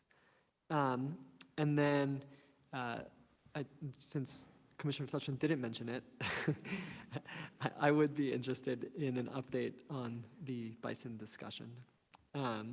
And third piece for me would be an update or a report on the grant funding around bear and social interactions.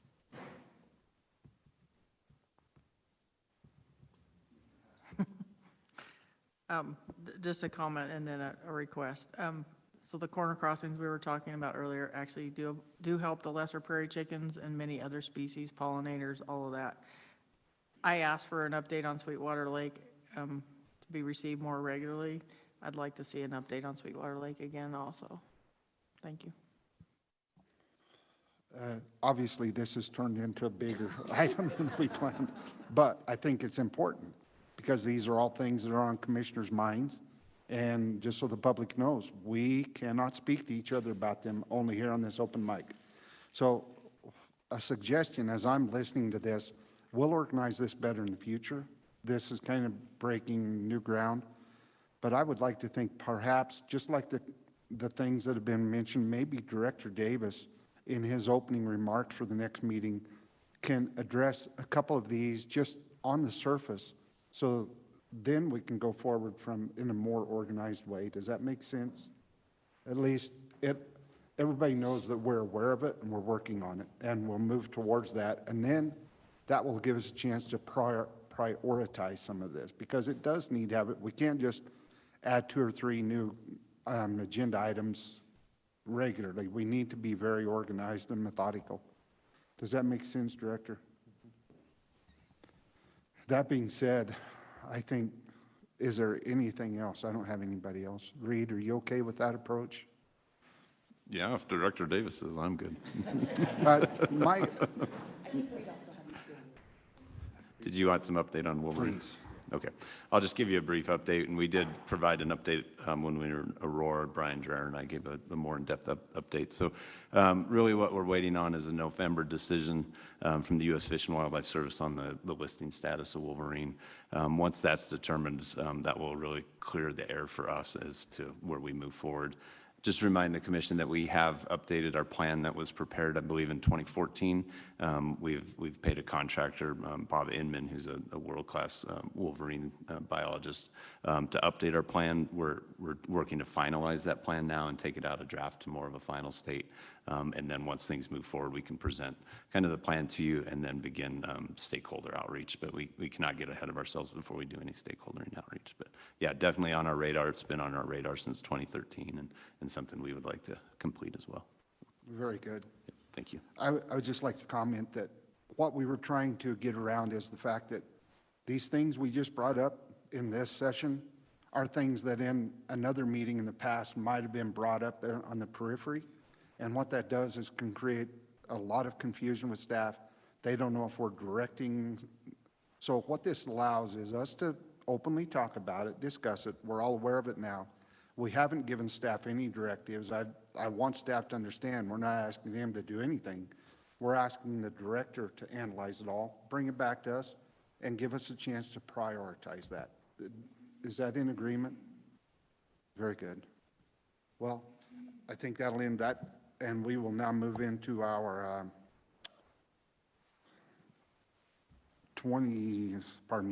agenda item 28. Amanda, we'll go into that now. The public update on the Colorado Wildlife Habitat Program and discussions with that.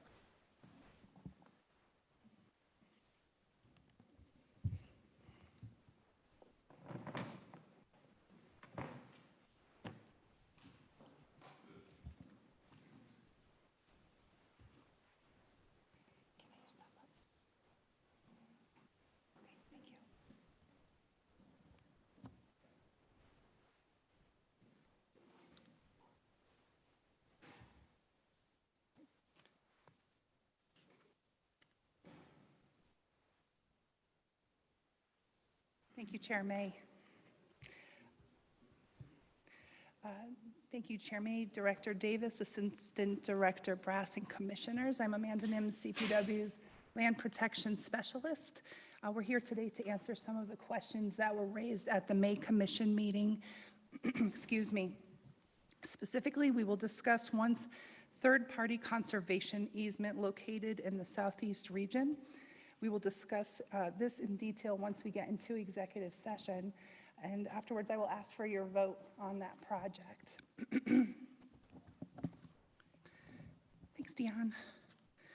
So for the benefit of our new commissioners, I'd like to give you some context about the program quickly and before you hear about this project and ultimately vote on it.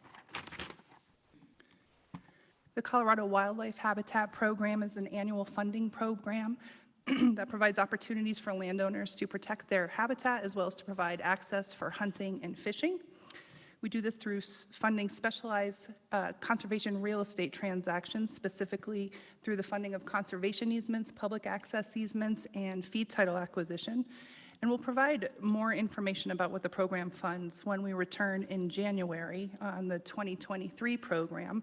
But for today, we're just going to focus on that one third-party conservation easement in the Southeast region.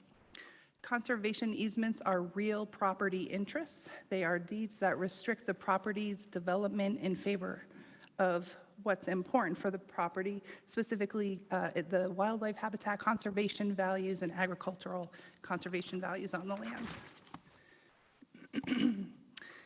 Funding for the Colorado Wildlife Habitat Program comes from revenue generated by the Habitat Stamp through the sale of hunting and fishing license, as well as through the Wildlife Quadrant dollars of our partners at Great Outdoors Colorado. Sometimes, but rarely, federal funds are used for this program, but it's rare, but it's still an option, and last year the budget was $11 million. The program started in 2006 with the passage of the Habitat Stamp legislation, and today the program has invested over $180 million to protect about 320,000 acres of wildlife habitat, and also to provide public access on approximately 150,000 acres, including 377 miles of stream frontage. This here is a map of the projects that have closed since the inception of the program. The public access is demonstrated by yellow, while wildlife conservation is in green, and those projects that had both conservation and public access are both green and yellow.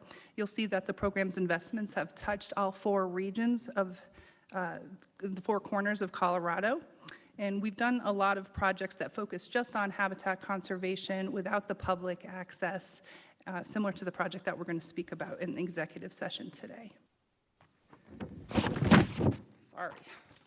2022's funding priorities reflect Habitat Stamp legislation, and the funding preferences reflect CPW's policies and the governor's executive order to support wildlife crossings.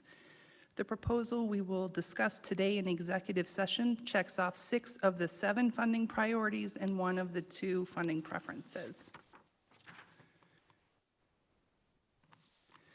This here is a map of the 6 projects that were presented to the Commission in May, including the one that we're about to speak about shortly. 5 of these are now in active negotiations. All of these 6 projects made it through the rigorous evaluation process and were unanimously recommended for funding by CPW's leadership team, Acting Director Dugan, and the Habitat Stamp Committee. The 6 projects are roughly evenly distributed across the state. We've got 1 in the northwest, 2 in the southwest, 2 in the northeast, and the one that we speak about today is the only one project in the southeast. 2022's budget was $11 million, and the final slate of 6 projects recommended for funding was a total maximum investment of $10,300,000. The $700,000 in savings has gone back into the RFP coffers and will be used in future RFP funding cycles. And for that $10.3 million investment, the RFP includes moving forward with CPW's acquisition of 2 fee title properties, 1 conservation easement, 2 public access easements, and 3 third-party conservation easements. In total, 2022's recommended projects will protect 16,000 acres of new wildlife habitat and will provide public access on approximately 11,400 acres. May I answer any questions?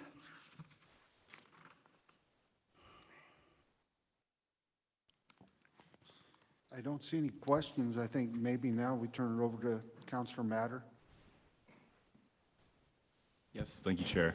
Um, just to sort of reorient the commission as to where we were, we discussed this project in May in Glenwood, and the motion that was approved at that time, and this project has become known as the Southeast Project to protect the confidentiality of the landowner. The motion was, as to the Southeast Project, I would like to move that staff continue to pursue that subject to certain conditions, that we continue to pursue the Southeast Project with additional discussion of some limitations on commercial tours by vehicle, cattle movements for recreational purposes, that we examine the location of building envelopes, and that we seek to unify the ownership of the property. So in the interim, staff has worked with landowner and the third-party sponsor for the project, which is the Colorado Cattlemen's Agricultural Land Trust. During executive session, we'll sort of be into two parts. The first will be an update from staff as to the details of the negotiations and status of negotiations, and myself, as well as Mitra Pemberton, who's the attorney in the AG's office who works really closely with the real estate group, will be available to answer any questions. And then during the second part of executive session, we'll actually hear from the landowner and the third-party sponsor. So let me walk through the litany that I need to say, and then you can request a roll call vote. Today we'll enter executive session pursuant to the Open Meetings Law, which is Title 24, Article 6, Section 402, 3A, 1, 2, and 3, for the Commission to consider the Colorado Wildlife Habitat Program 2022 Southeast Region Project, Third-Party Conservation Easement Project 23026. The purpose of executive session is to consider the purchase of private property for public purposes, to receive legal advice, and to maintain the confidentiality of analyses and maps compiled or maintained by CPW related to private lands as required by the Open Records Act, which is Title 24, Article 72, Section 204, 3A, 21. And with that, I ask that you request a motion. Thank you. At this point, I would entertain a motion to enter executive session to enter into these discussions. Commissioner Reading. Second. Moved by Commissioner Reading. Seconded by Commissioner Bailey. We will take a roll call vote on this. Bailey? Yes. Beaulieu? Yes. Haskett? Yes. Murphy? Yes. Otero? Yes. Phillips? Yes. Reading? Yes. Skiba? Yes. Touchton? Yes. Vardy? Yes. Chair May? Yes. Carries unanimously. Guess we will proceed to enter into executive session.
ask for your motion. Councilor Matter, would you direct us? Yes, sir. So we're just entering or exiting executive session. You need a motion for that, and then I'll give a quick update to the public about what we talked about. Commissioner Reading. I make a motion that we exit executive session. Commissioner Vardy, second. Motion's been made to exit executive session. Do we need a roll call vote? Voice is fine. Voice vote. All those in favor signify by saying aye. Aye. Opposed, same sign. Motion passes. Councilor Matter. Yes, sir. Thank you. I just want to update the public. We had a brief executive session to consider an RFP project pursuant to the Open Meetings Law, Title 24, Article 6, Section 402, 3A1, 2, and 3, to receive legal advice, to consider the purchase of private property for public purposes, and to analyze maps and other confidential wildlife and land-related data of a private landowner as protected by the Colorado Open Records Act, Title 24, Article 72, Section 204, 3A21. No decisions were made.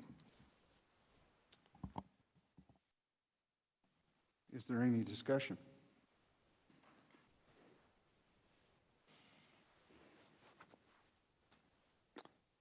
I guess seeing no discussion. If you'd like me to sort of reorient, from in May, the commission heard about this RFP project, which is sort of come to be known as the Southeast Project in order to maintain the confidentiality of the landowner. At that time, there was a motion that was approved by the commission, and that motion was, as to the Southeast Project, I would like to move that staff continue to pursue that subject to certain conditions. Additional discussion regarding limitations on commercial tours by vehicle, cattle movements for recreational purposes, and that we examine the location of building envelopes, and we seek to unify ownership of the property.